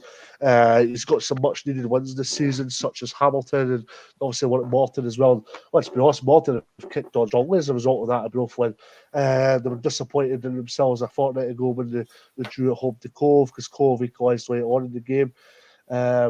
But in terms of Arbroath, they simply need to go to Belsley tomorrow and be professional and get the result, and get themselves in the next round of the Scottish Cup and get a much-needed win as well. Because if they can get a much-needed win, they've got Morton at home next Saturday. And the one thing you want to be doing is getting some confidence before playing what we can now describe as a title rival, because that's exactly what Morton are, because Morton are in a very strong position right now. So, massive game for Arbroath tomorrow, but a massive occasion for Phasema as well, because if they can go and win tomorrow, this will be up. Phasema beat Dundee in the 1950s. Now, this will be nowhere near the level of 1950s, because Dundee were an excellent side at that time. But this would be a terrific result for Phasema. Phasema beat Montrose just under a decade ago now. And Montrose weren't doing very, very well at that time. But a lot of people still look back at that Montrose result and say, what a fantastic result that was. And that's the thing. Beating a Scottish League side is described as a scalp for Phasema fans. Phasema fans are still speaking about beating Stranraer last round. And Stranraer in a precarious position right now, which tells you everything you need to know about the fact that Phasema have high aspirations, but at the same time, the Phasema don't get much opportunities to play these types of sides. Rangers was another terrific moment for them as well. And there's Mark Cowie. He's got a terrific CV in terms of managers he's faced. Derek McInnes, Graham Barty, Ian McCall, Dick Campbell tomorrow. Who else has he faced? Well, that'll be it for now, but he's obviously Peter Houston at Falkirk as well. Of course, Peter Houston was a good manager in his own right. So he's played some good managers. He's been up against some good managers, Mark Cowie. This will be a terrific occasion for Facebook tomorrow. It's nearly a sellout, I went to believe, and there's a lot going right with Facebook just now. They've got a very well-earned 1-0 victory over Buckie last weekend, and that's a well-earned performance and a well-earned result, especially with Facebook not doing well prior to that. Now, talking about Scottish Cup weekend, I am delighted to say that we are joined by Pollok FC defender Craig Menzies, who is gearing up for a massive game on Monday night against A United Somerset Park. Craig, it's an absolute pleasure to have you on, mate. How are you getting on? Yeah, not bad, thanks, not bad. Apologies, I'm a wee bit late. I don't know what happened. My laptop's not letting me on, so I'm on my phone, so it's a wee bit small on my screen, but glad to be here, so apologies for the wait. Not at all, mate, not at all. How are you and the lads feeling ahead of Monday night?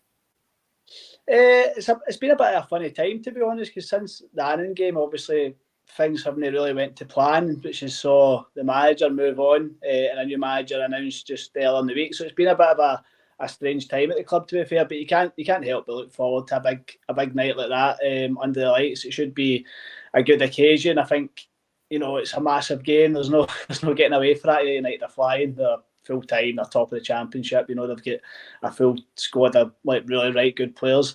But it's a cup game, so you've got to be optimistic. You've got to go in there and do your best. And I think from the Annan game, you've got to take confidence of that. You know, in some ways, playing against these better teams sometimes, you know, give you that extra lift, and in some ways, you get to play a bit more football.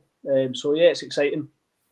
Yeah, I mean, you spoke about losing a manager. Obviously, Murdo McKinnon left on the 14th. You've managed to bring in Stuart. Is it Stuart Maxwell? I think it is you brought in. Yeah, that's the one. Yeah.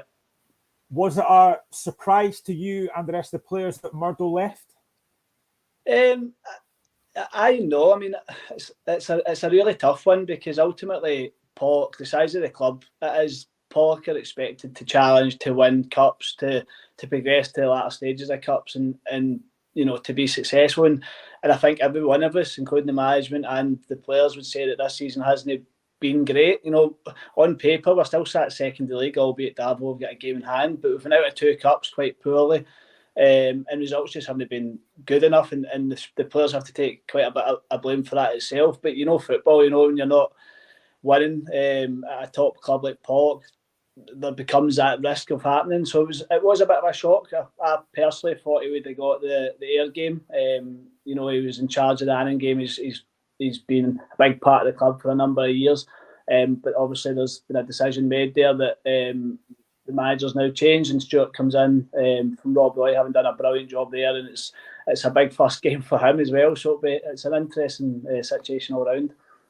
I mean, it's only been a few days. Has Stuart managed to bring in like his own philosophy so far? Is it a bit too early yet? Well, it just happened to be that we actually had a game planned on the Wednesday, a friendly game anyway. So Stuart's came in on the Wednesday. We've met him for the first time. He's kind of gave us an idea of what he's likely to do on Monday night and talked us through a wee bit of that. But we're in training tomorrow morning, so I fully expect that there'll be a bit more time spent on that tomorrow. I was checking your career. You started off at Stenhousemuir. You played 74 games, and you were only, I think, 22 at the time when you joined. Yeah. I mean, how was it playing for Stenhousemuir? What was that experience like? Well, I signed there, I think I was 15 when I first went there. So I came through quite a few of the youth groups. Made my debut just when I just turned 18. So it was great. I mean, being part of a professional club. I live out in the west right enough, so it was a good solid hour drive there and back. So it was a bit of a shift, but Stenhousemuir are a great club, really good community club. Coming through the youth was fantastic. I was lucky enough to get a shout in the reserves at quite a young age, and then get a chance to train with the first team at a young age. Made my debut, played a number of games and really enjoyed it. Managers changed a couple of times. Had Des McHugh and John Coughlin. And then when John left, Campbell Money came in, and then Campbell left, and it was Campbell left, and then John came in. It was one of the ones I could have went back for another summer and tried to earn a deal, but the travel was a lot. I was at university, and Campbell get the Cumnock job and managed to talk me into going down there. A bit of a change. You left in 2008. You signed for Cumnock, and you went to Glenafton in 2011. You won quite a lot at Glenafton. You played in 2 Junior Cup finals. You won against Auchinleck Talbot by 2-1 in 2017. You were also club captain as well. And you won I hope I got this right, you won the West Super Premier, the West Super First, the Ardagh Glass League Cup, the West of Scotland Cup, and the Evening Times Cup. You've not had a bad career, have you? You've not had a bad career, have you? No, I've been fortunate to win things throughout. And you know, you look back in some of those memories, and those are the things that, especially me coming towards the end of my career, those are the big things that stand out. My time at Glenafton was just incredible, but prior to that, I had a couple of years at Dalry as well, which I left Cumnock. I was working in Newcastle at the time, and it was never going to work, me training once a week, if anything. So I went to Dalry with a couple of friends, and Dan Henderson there, and loved it. That kind of got me playing again, really enjoyed it. We got to semi-final of the Scottish Cup with them as well when they were in the kind of lowest Ayrshire league at the time. And then got that move to Glenafton. I was there for 9.5 years, I think. And as you say, won everything you can win there. And it was just a great time, a great period at the club. I used to love, when I was younger, watching like Sunday, and it would be the Junior Cup final. I used to love watching these. I used to love watching these cup finals live on TV. What were they like to play in those games? Oh, brilliant, brilliant. I mean, Newcomlock as a village it's not short of problems. You know, it used to obviously have a lot of the workers from the coal mines, and when that's all kind of shifted, it's got some quite significant social problems. But as a village and a community, it's magnificent, and they really do get behind the club. So when we got to the final the first time against Hurlford, it happened that our manager at the time, Dan Henderson, had left that summer to go to Hurlford and took quite a number of players there. So it was a massive transition that season. So for us to get to the final, it was a great achievement, albeit we didn't do ourselves justice. We get a player sent off early doors and we lost quite convincingly, I would say. So it wasn't great, but even at the time, you know, you've got the whole village there almost. We went back that night to Newcomlock and celebrated like we'd won the thing, and it was just incredible. You know, it was a great night, and you kind of think that's maybe passed you by. And then we were fortunate that year we won the treble to get there again, and that time playing Auchinleck, because obviously big rivals of Newcomlock. There was a joke at the time saying if you were a robber in Auchinleck and Newcomlock, you'd have a field day, because both of the villages are at Rugby Park. And I can't remember, it was maybe about 7,000-8,000 fans there. You know, all your friends, all your family down, and yeah, it's on telly, but just to experience that, particularly when, you know, maybe the majority of players haven't played in that size of crowd before, that type of atmosphere. So it was great, and obviously to get the win was just incredible. So you go back down to the village and you've got the bus parade round the streets, and you know the streets are lined, they're all decorated. It was incredible, and then I think we took the trophy around the couple of bowling clubs, the working men's club, and it was just brilliant. Just a really good, if I say a good night, it was a good week. We thoroughly enjoyed that week down there, so it was brilliant. You were club captain as well, were you not? I was, the year Dan Henderson left. So the first year we got to the cup final, that was when I was named captain. I was captain for probably about 5 years of my time there, I think. So that makes it extra special to get to lift that trophy. And I lifted it alongside one of my centre-half partner, who was big boy Ryan McChesney, who had a hard time in the first game because he get scale away 2 penalties and get sent off before half-time. So for him, he's a local boy, so he's from Newcomlock, and he'd been at Newcomlock since at Glenafton since he was a young kid. So it was great to lift the trophy that day, and that's memories that you'll never forget. I mean, as someone who only really plays 5-a-side, who's never ever thought about winning a trophy, I mean, what is that like as club captain to be going up there to lift that trophy? And obviously, as you mentioned as well, seeing that crowd as well. Oh, it was brilliant. It really was brilliant. You know, it's a kind of pinch me moment. You know, I'm the same. I remember as a young kid, I went to Johnstone High, and back when Johnstone Borough were a good team, they were, I say a good team, they're a good team now, but when they were being successful, I remember watching them in a cup final and just thinking, wouldn't that be incredible? You know, the whole village was there, the whole town was there. So to do that was just brilliant. You know, my daughter was there in the day as well, so she was on the parkway. So just some incredible memories. You know, I'm still great friends with people down at Glenafton. I'm actually going down to watch them tonight against Cullinan. Still great friends with the committee and a lot of the fans there. So it's just brilliant. You know, you can't really describe that feeling. Does your daughter still tell folk that her dad was a captain and won all these trophies? She, funny enough, my nickname at football was Z. And I managed to get a Glenafton strip with Baby Z on the back. She must have only been three or four, I think. So she's on the park, and I'm holding her with one hand whilst holding the trophy in the other hand. And the picture get taken. It's in the sun, so she loves that. You know, she's got the wee picture of herself in the newspaper, which was fantastic. And then just obviously they're a bit older now. I've got a wee boy, and we played the Annan game. Obviously, I was a sub against Annan, so yeah, they'd said, I'd told them, don't worry about coming, don't worry about staying up. Maybe just we'll record it and you can watch it later. But I got to come out and they'd got a text, and the three of them had all sat up and watched it, and just really quite excited to see me on the telly. So it was great. I'm hoping that'll spark their interest in the game a wee bit more. Well, that's amazing. When you got made club captain, was that expected? Or was it a surprise? Did you know that was coming? A wee bit. I mean, I was captain all through, you know, my primary school, my high school. Actually, with the high school, we won 4 Scottish Cups out of 5 years with the high school, which has never been done before at Johnstone High. We had a really brilliant team, and I was a captain for the final year, lifting that trophy at Hampden. So I've been a captain. I was a captain of at Stenishmuir a number of times, particularly in the reserves. So I've kind of had that role previously, and then the circumstances was that the current captain left and went to Hurlford with Darren Henderson. And to be fair, there was only about 4 or 5 days left that season. But the new manager came in, Tommy Bryce, and he made me captain. And then every manager, the manager that came in subsequently kept me captain. So it was not a huge surprise, but it was a nice feeling, to be fair. Yeah, I was waiting to say, Craig, how much money have you spent after winning all those trophies and nights out? I'm presuming you've had a few people paying you a few Jaeger bombs and pints that. I was going to very, very little, to be fair. When we went back to New Cumnock, it was fantastic. Like, I don't think we actually bought a drink for I was going to say for that night, but for a number of weeks. We won the league the Saturday previous to winning the Scottish Cup, so we had a good number of celebrations down there. And then the way it works is you then play the Evening Times trophy a week later. So the team was down in the village, 4 or 5 times in the space of a couple of months, the semi-final as well, and just don't have to put your hand in the pocket. It was fantastic. A small bonus from winning the cup.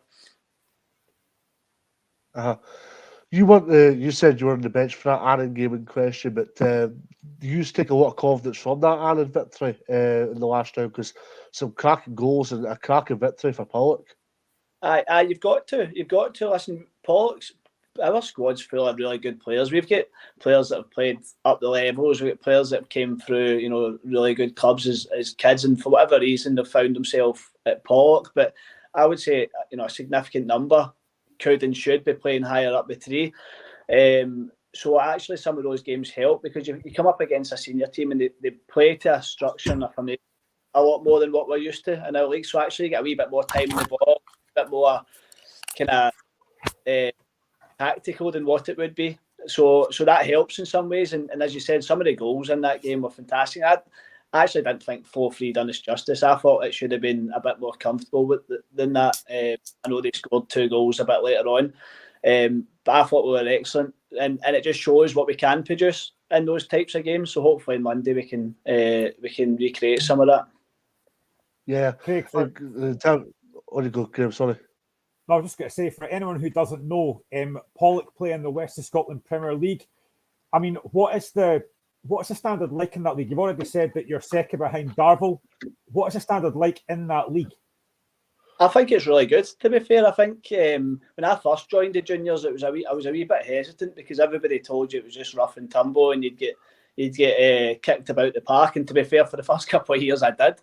I remember my first season, I was going home with bumps, bruises, black eyes fairly regularly. But it's changed. I think it's improved significantly. Not just the quality of player, the quality of football. There's more teams that try and play now. There's obviously a bit of money getting invested in a number of teams now that we've got the pathway to get promoted into the lowland and further up the tree. There's quite a few teams quite ambitious, and they've spent a fair few quid on investing in their squad, but also investing in the facilities. So you're now going to stadiums and grounds that have got really good pitches, so they're kind of built a wee bit more to play football.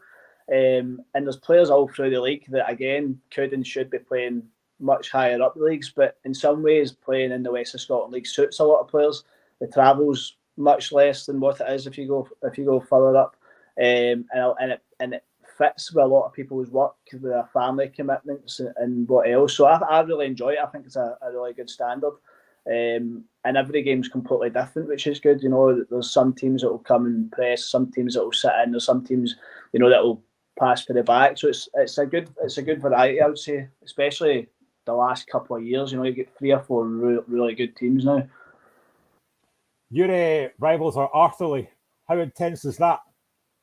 I've not actually played in a derby game yet, because I only signed in January and Arthurlie were in the league below. And they did an incredible season last year. They've came up. I think they struggled a wee bit to start with, but they've picked up massively, and they've got, I know, quite a few of their players, and they've got a really strong squad. I think one of the boys has just signed with Queen's Park, actually. He's meant to be a really good player. They actually signed a guy for us, Ryan McGregor, maybe about a month or Soligo, who's a right good player as well. So I fully expect when we do play them, which in a couple of weeks' time, it'll be a toughly fought match. I know there's a rivalry there. I know there's a number of kind of high-profile games in the past. So I'm sure it'll be an interesting one to be involved in. I think I might be right. I'm not sure, but you've got a guy there that used to play for Hearts, Fraser Mullen, I think. Aye, he's there. Aye, right back. He's what a boy he is. Quite a good player, I take it, is he? Aye, very good. He's one of the ones. It's a joke that he's playing at this level. Like, he's got so much ability. His set pieces, his delivery. He's just really, really comfortable in the ball, and he was excellent against Annan. A really, really good player. But I get a number of years. I think he's played with Hibs and Hearts, and he's kind of worked down the leagues. But obviously, he lives are quite local to Pollok, so it obviously suits him. He was at Cowdenbeath for a number of years, so this is a bit different for him. But he'll not be travelling the country every week. So, he's a great player and a really good boy. I fully expect if he has a good game on Monday, then it'll be a massive help for us because his deliveries are excellent. Yeah, I mean, in terms of Monday, Scottish Cup, I love Scottish Cup weekend. I really do. It's such a great excitement. You're going to be on TV on Monday as well. I mean, is this probably one of the biggest games of your career so far? Aye, it will be. It will be, I think.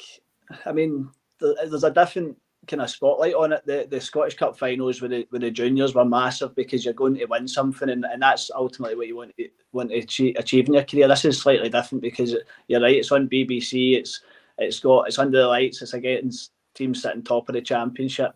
So there's a lot of excitement about the game. I'm not sure what the crowd will be. It's a wee bit disappointed it wasn't a Saturday, because I think if it was a Saturday, I'd had a much better crowd. But even that, on a Monday night down there, I fully expect there'll be a good turnout. So it'll be a good atmosphere. I certainly know there's a load of Pollok fans going down, and all the boys, friends and family will be there. So probably is one of the biggest games. To be fair, I'm not 100%. I'll be starting, so I'm trying the best I can. I'll be going out to train tomorrow to try and show I'm fully fit and fight my way into the manager's thoughts for the game on Monday. So we'll see how it goes.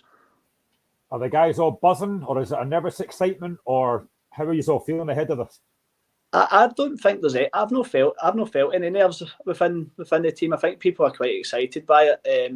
In some ways, you've got nothing to lose. You know, you go out there and people are expecting you to get beat, so you've got nothing to lose in that respect. So you go there and you give your all, and if you work hard and give your all, and we show a bit of togetherness, and you just don't know what could happen. If you guys win this, and I pray you do, but if you guys win this, you're in the fourth round. You could potentially play teams like Rangers, Celtic, Hearts. I mean, that would be incredible if you could get any of those teams. Aye, absolutely. I mean, as I said, throughout the years, I've watched Avon Meadow play. I think they played Hibs. Watched Talbot played Hearts twice, and actually gave a really good account of himself. That's what you really want to get. You want to get one of these big ties against an SPL team. When I was at Glenafton, we got to the same round as this, and we get drawn initially with Queen of the South at home, and you couldn't have asked for a better draw at the time, because the location of Queen of the South meant it would be a sellout. And what happened is they'd called 6 instead of 9 on the ball, so they had to redo the draw. So our chairman was sat in the corner, absolutely devastated. We ended up playing Livingston away, and Livingston at the time were quite similar to there. They were flying in the championship, really good team, and I think finished 2-0. And they, I mean, we actually gave a good account ourselves, but we never really looked like getting the result. So hopefully on Monday we can take a bit of confidence, as I said, from the last game, and go and put on a good show. What kind of crowds do you get at Pollok? Really good, actually. That was one of the main reasons I wanted to sign there. I've played at New Orleans Field a number of times through my career, and it's one of the better fan bases in the league. The challenge I've got this year is, since they've had the SPL license, or the SFA license, there's a restriction on the number of fans that they can have at home games. I think there's a health and safety accreditation that they needed to get, so it's been limited to 900. So there's been a couple of games where they've had to sell tickets in advance because it would sell out. The Annan game, one of them, it probably sold out a couple of times over. But the idea, we played Pearse Hill at the weekend there, and I think there was just shy of 800 fans there, which is excellent. In a kind of pretty much run of the mill league fixture. So really good crowds, big games. In years gone by, you'd easily surpass the 1,000, 1,500 up to 2,000 quite easily. So, good crowds at Newlandsfield. Dave, are you wanting to ask anything? Yeah, did you play last weekend when you beat Petershill 2-0, Craig? I was out the team for a bit. I'd missed a game and the team had won and won quite convincingly, and they went a bit of a run, and I found myself out the team. So I was kind of just doing my best to stay fit and be ready.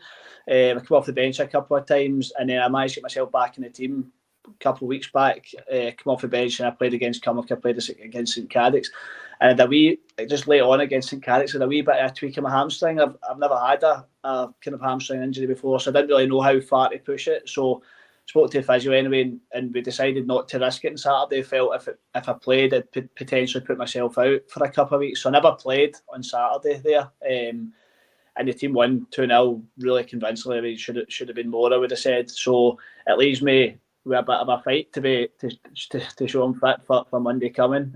We played a friendly on Wednesday. I get through that fine. Played 20 minutes to get through that fine. So hopefully train fully tomorrow. I've had no reaction, so hopefully fit and ready for selection. What do you think about Ayr? What do you think about Ayr? Because they're doing very well in the championship right now. Obviously, Lee Bill's side, top of the championship, got a lot of good forward-thinking players, got a striker that scores goals, and they're a formidable side. Aye. I mean, they're sitting top of the championship for a reason. Obviously, a very good manager. I've watched them a couple of times, even prior to the draw. I'd watched them because I've been on the Friday night games a few times, and they're a team full of quality. I've played against Josh Mullen a few times. He's a right good player. The striker looks in banging form. I think he's top goal scorer in the league. So yeah, I mean, let's there's no getting away from it. A very strong team with a strong squad. So we'll need to be at our absolute best to try and get something Monday night. Yeah, the fact that you're in telly again is a great accolade for the club as well, because you were supposed to be in the telly against Huntly, and then obviously we all knew why you weren't on the telly. You were on the telly against Arran in the last round, and back on the telly on Monday night. So it's great recognition and great accolade for the club. Yeah, absolutely. I mean, the buzz around that, being on, especially with Newlandsfield under the lights on the telly, was excellent. And to get it again in this round was even better. You know, it's a huge game, so it's a great thing for the club. It will help showcase the club. Hopefully, help showcase the level of football that we're playing at as well. You know, Auchinleck have done great throughout the years. Hurlford had a couple of great results back a couple of years back. So you want to go and show that the West of Scotland League's got a lot to offer, and hopefully have a good performance on Monday. I know, obviously, it's not too far from where you usually be based to Ayr, but is there any plans for players to take time off work in order to prepare properly, or anything along those lines? I mean, I think when and where players can, they will. Having spoken to a number of players, they're all kind of hoping to try and have a bit of an easier day on Monday. Some of those that are out working will maybe finish a bit earlier, get a wee bit of time to themselves, get something to eat, and then make our way down. We're hoping to travel down as a squad. We'll find out tomorrow what we're doing with that in terms of getting there a wee bit early so we can get ourselves focused. And as you said earlier, it's a new manager, and so he'll probably want to give us a wee bit more time in terms of what his plans are for the day. So I fully expect a lot of players will have the Monday off, but it's kind of on an individual basis. You know, everybody's job's different, and some people can juggle things a bit easier than others. Yeah, absolutely. For yourselves, I mean, this would give you a great springboard into the rest of the season, because you got that after the Arran one, and this would put you back in firmly contention for all honours considered if you were to get the win on Monday. Oh, absolutely. I think regardless of what happens on Monday, we'll have to take the rest of the season and try and go and kick on. You know, the result against Petershill will hopefully give us a wee bit of a motivation. You look at the league table, and you are still up there, and that's without us performing particularly well this season. So there's nobody in the league that we fear. There's no reason why we can't go and kick on and go and challenge for the title. It's disappointing to bout a couple of cups, because that's what makes the season exciting as you go further in. You know, the club deserves to be in finals and giving something for the fans to look forward to. So we're kind of going to hopefully focus on Monday. Whatever happens, you get that out of the way, and then you're on to a massive game next week against Cambuslang away, where you go and get 3 points. And you go into that derby with Atherley, and hopefully you're going into kind of Christmas period with a really good couple of wins under your belt. Yeah, absolutely. The fact you're playing on Monday is a good thing from your perspective, because you're looking at the games over the weekend and going, look, such and such is beating Edinburgh, such and such is beating Arbroath, and there's tons of games in there where there's potential shocks waiting in the pipeline. Aye, it'd be really interesting. It's just a wee bit disappointing there's not more games on the telly. It'd be great if BBC had, you've got the Drumchapel game, you've got Darvel, you've got even Broomhill tonight. There's a couple of games where there's potential shocks there, and it'd be great if they'd a couple of these games on the telly over the weekend. But I'll definitely be keeping an eye on it, and I'd really hope there's a couple. I wouldn't even say it's shocks. It's like, no, I'm sorry.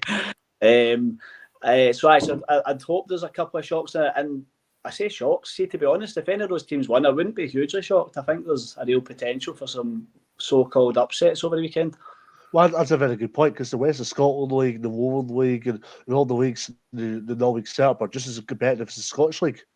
Yeah, and sometimes as well, you get teams who are winning week on week, playing against teams who aren't winning week on week, or who are struggling a wee bit, or teams might, look lower down the league and get a wee bit complacent. You just never know, and you look throughout every cup trophy in the country, and there's always shocks. So hopefully a couple of teams can get one this weekend.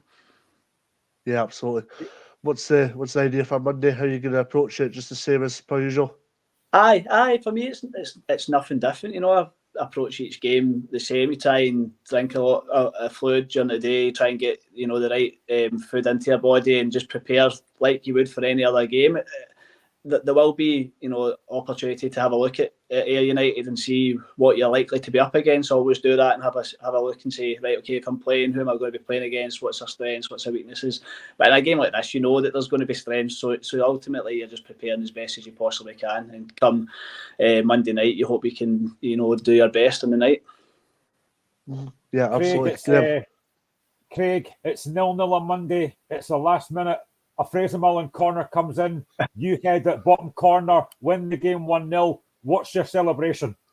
Well, looking at the weather tonight, it'll be a bit wet and hopefully a bit under lights. There's got to be a Klinsmann in it, right in front of the fans. There's nothing better than that. A big long Klinsmann. I'll say, to be fair, mate, it doesn't matter who scores or what happens. If we can get a result on Monday night, it'll be an incredible night for the club, for the players, and for everybody involved. So fingers crossed we can go and do ourselves justice, causing a wee few problems. I know you've got to go. I just want to ask you very quickly. I know you said that your obviously oldest daughter now was at that cup final that you won. Is she into football? Is she taking a massive interest in football now? She's not. She started off. There was a wee local team that she started off training with, and there was a number of them. And she sought out for maybe, I don't know, a year or two. And she's kind of fell away from it. She looks out at the weather on a Monday night. She's like, I'm not really sure I fancy that. But I'm really keen to try and get her back in, because, see, to be fair, she's good. She's quick. She's got a decent touch, and even when it was obviously a mixed group that she was in with. She was definitely one of the better ones. So I'm keen to get her back involved, but I don't want to push it. If she wants to play, great. If she doesn't, then that's fine. And the wee man, he's 4. I've had him along at some kind of mini kickers for Fawn Athletic and Johnson. He enjoyed that to start with, and he's kind of fell away with it as well. So I'm trying not to push them, but hopefully maybe seeing me in the telly on Monday night might give him another wee push. Well, as a father myself, to a 10-year-old laddie who does football training every Monday and Thursday and plays on a Sunday as well. Yeah. What kind of advice can you give me and my laddie when he plays? Because at times, I think as a father, I'm watching at the side, I don't really say very much, but as a father watching from the sides, I think at times he lacks confidence a little bit. What words of advice could you give me to give to him? For me, it's just got to be fun. It's just got to enjoy it. Football is the best thing that you can do in terms of social health and well-being, fitness, all those types of things. But ultimately, you've just got to enjoy it. If you enjoy it, everything else comes. If you get that urge to go and kick a ball on a Saturday morning, even if it's raining, you go to wee Astro and you kick a ball. That's what will make the big difference. And if they can then start building up, that kind of social circle, I think there's a massive social aspect of a football team. It gives you that kind of structure to your life. If he's training twice a week and playing a game at the weekend, he's already kicking the ball a fair amount. But any chance you get, if you can go and get a wee kick of the ball, that's what I would say. Is he a fan of a club? Is he keen to come along to like a Pollock game or something like that? Well, we stay in Pennycook, and we are both. Well, I'm a massive Hearts fan. He's more a Liverpool fan. Right, okay.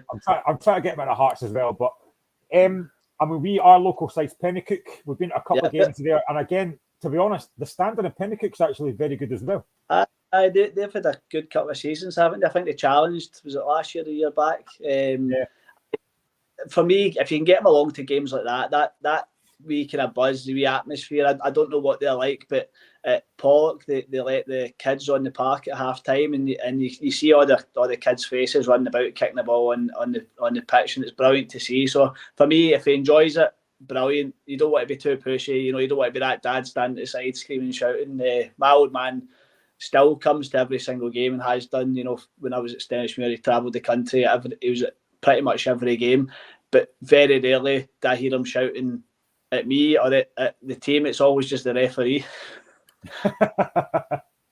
Well, Craig, I know you've got to get away, but honestly, it's been an absolute pleasure having you on. Thank you so much for coming on, and for myself and Dave especially, we wish you the best of luck on Monday night. I hope, fingers crossed, that you guys win, and just all the best on Monday night. It'll be an absolute pleasure.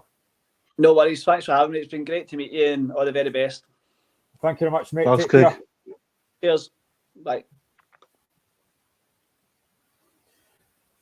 Dave, I thought that was brilliant. I really enjoyed that. Yeah, I mean, Pollock's in a great position right now. I mean, they've got a massive game for their football club on Monday away to Ayr United. And, I mean, Pollock got a superb victory in the last round against Andy Fleck. And Craig was upfront and honest there. He was very good. And he's won things in the game. And he needs a lot of accolades for that. I mean, he's done a lot of fantastic things in the game, and he's getting on to the later stages of his career now. But he's still got a burning desire. He's doing very well for the team in terms of the league and cup exploits, in terms of winning things, in terms of the local cups, but also Scottish Cup wise, he's doing tremendously well. If he can get if he can maintain himself injury free, then he's obviously going to be in a stronger position moving forward, and he can play a massive part of this Pollock team that are going from strength to strength. And even despite having a new manager in place, this doesn't look like being a lot of changes to the structure and the idea of identity within the team. I like the fact that he says as well that the players are confident. I quite like that as well.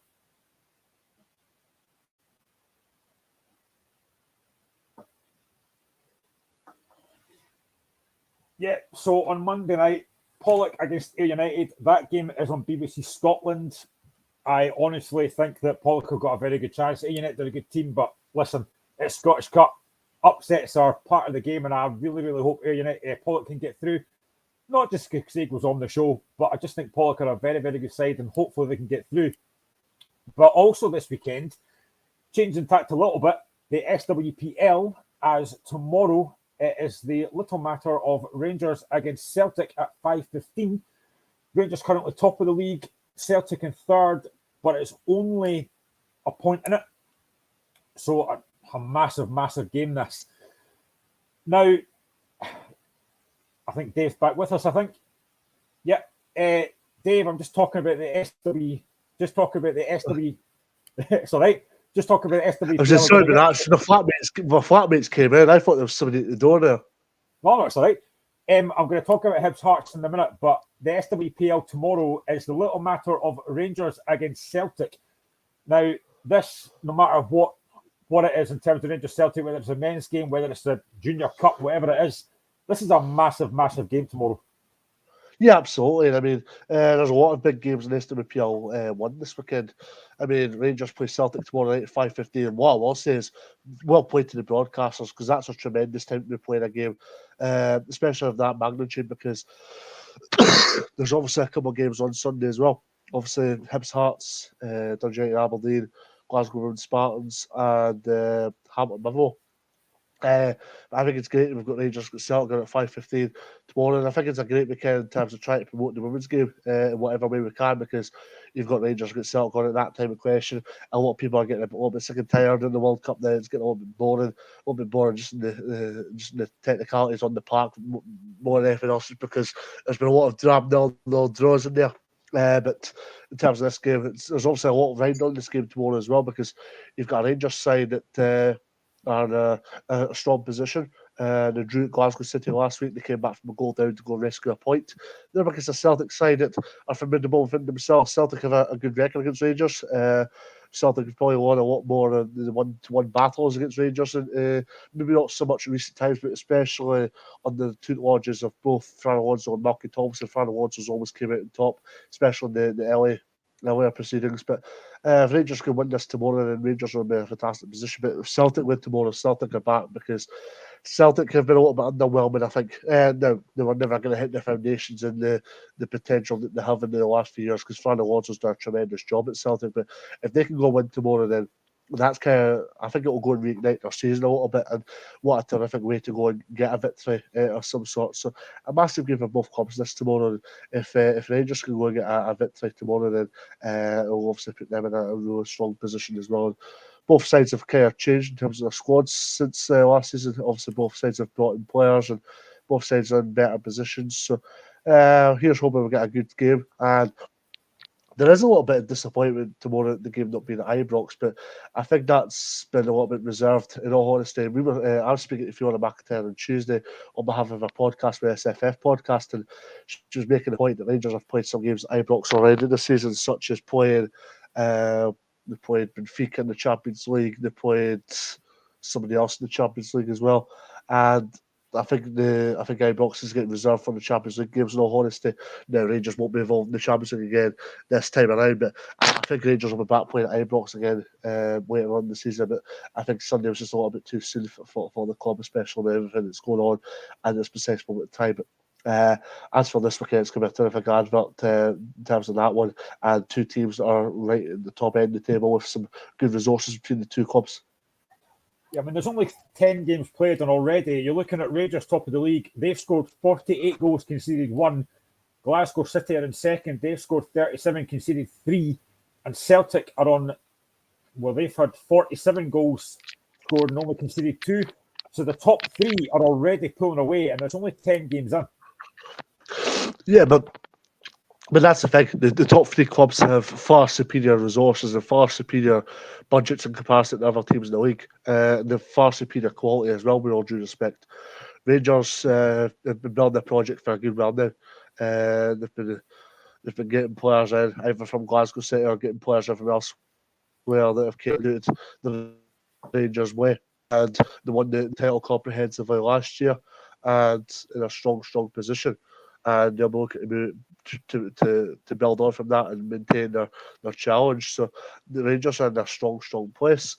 Glasgow City, obviously, maybe didn't hit the heights last season in comparison to other seasons, but they're still going very strong under Eileen Gleeson, and they're still in a strong position. So in terms of Glasgow City, obviously, they're in a very healthy position. They've got a solid 1-1 draw with Rangers last week, and they beat Celtic this season as well. And I think that was a good marker for Glasgow City, that beating Celtic in the way that they did. So hats off to Eileen Gleeson and her girls for doing that in the way that they did, of course. And Glasgow City are back to their ruthless best, I think. As for Celtic, they're going to beat by the cup in the Cup of Spartans in the Sky Sports Cup, and that was a little bit frustrating from a Celtic point of view. But they also going to beat Glasgow City. But Fran Alonso's sides play front football, and notorious in that regard. They're renowned for that, and they get into some fantastic areas, and they'll be a force to be reckoned with this season still. I think tomorrow's a good sign to see where they're at in this stage of the season, and see if they can still be competitive, and see if they can still challenge, and see if they still have the capabilities in order to possess that challenge on the other side. So that's going to be an interesting game, that tomorrow. It's going to be interesting to see how they get on. And I'm interested to see how this game evolves tomorrow afternoon or tomorrow evening. And I think it's great that we're getting a Saturday night game as well. I mentioned at the top of the show about the fact that Clyde and Barton are playing at Hamilton tomorrow night after the Hamilton East Kilbride game. But I think it's great that we're getting a 5:15 game on a Saturday as well, because you maybe it wouldn't work in a weighted men's game because of previous misdemeanors involving alcohol and violence and so forth. But it would work in a women's game because women's games are totally different depth altogether in comparison to the men's game in that regard. Well, another game that's on TV is on Sunday, and at 4:10, it's the Edinburgh Derby between Hibs and Hearts, which is set for a record 10,000 crowd. You spoke about the women's game earlier on and what a big statement it is for women's football. This is going to be huge. Hibs against Hearts, Easter Road, 10,000 crowd. And Hearts at the moment are actually having a very solid season, sitting fourth. Last season, they finished 8th, but we have become predominantly full-time. Eva Olive has done a very good job so far. She's brought in a lot of experience. She brought in Emma Brownlee and Evan Simpson to defence. Hearts have had a very, very good start to the season so far. And what an occasion Sunday is going to be. Oh, 100%. I mean, it's going to be a massive occasion for both Hibs and Hearts. I mean, they've played games at Easter Road and Tynecastle, both sides, but nowhere near the level that's going to be achieved on Sunday. Sunday's just going to bring things to a whole completely different new level for both clubs. And for Hibs, they're in a strong place right now because they got a fantastic victory over Glasgow City a fortnight ago. They're in the final of the Sky Sports Cup.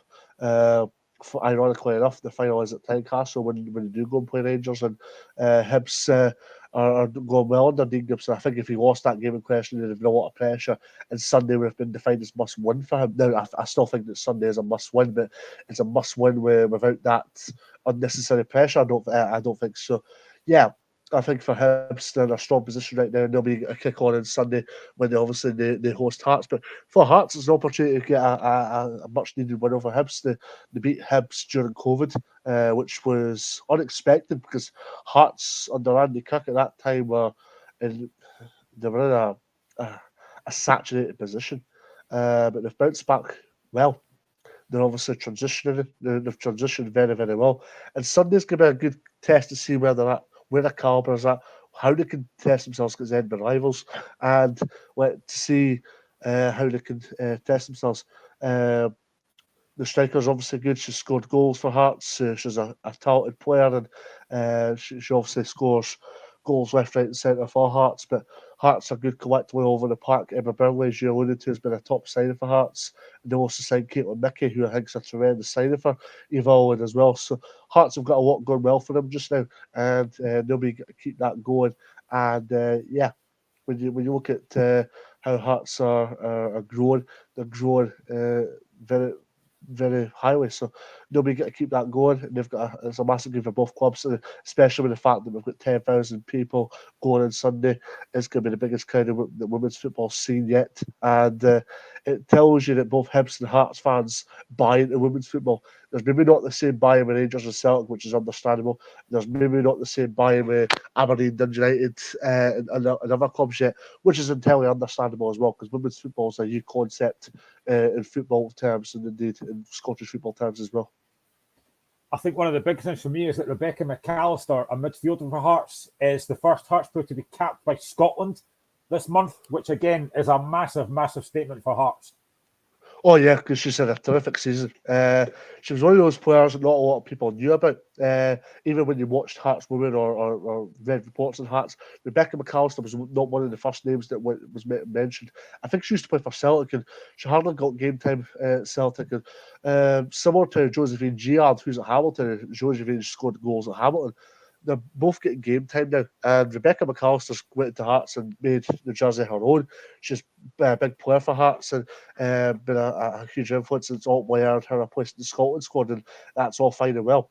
And she's obviously grown from strength to strength as a result of that. And she's playing a strong game now, and she's playing a massive part in this Hearts team. How big an occasion is this going to be for Edinburgh? The fact that there's going to be 10,000 crowd there, just over 10,000, and it's also going to be live on TV as well.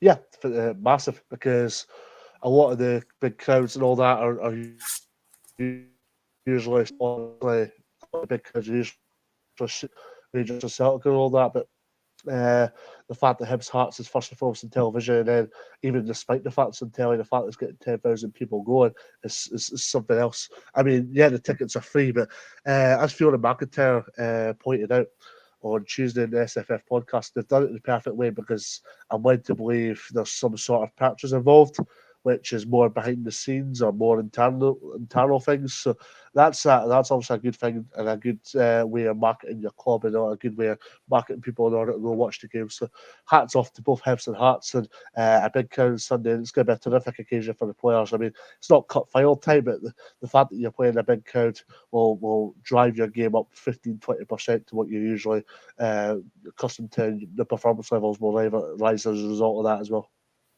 100%. A big weekend of Scottish football to come with the Scottish Cup and Rangers, Celtic and Hibs v Hearts in the SWPL. It just remains for me to thank my colleague and my good friend Dave for joining me for those last 2 hours of busy show. Again, thank you very much to Craig Menzies from Pollock for joining us as well. And again, good luck to them on Monday night against Ayr United. Thank you all for your comments. Thank you all for watching. We will be back next Friday as always. See you again next week. Bye-bye.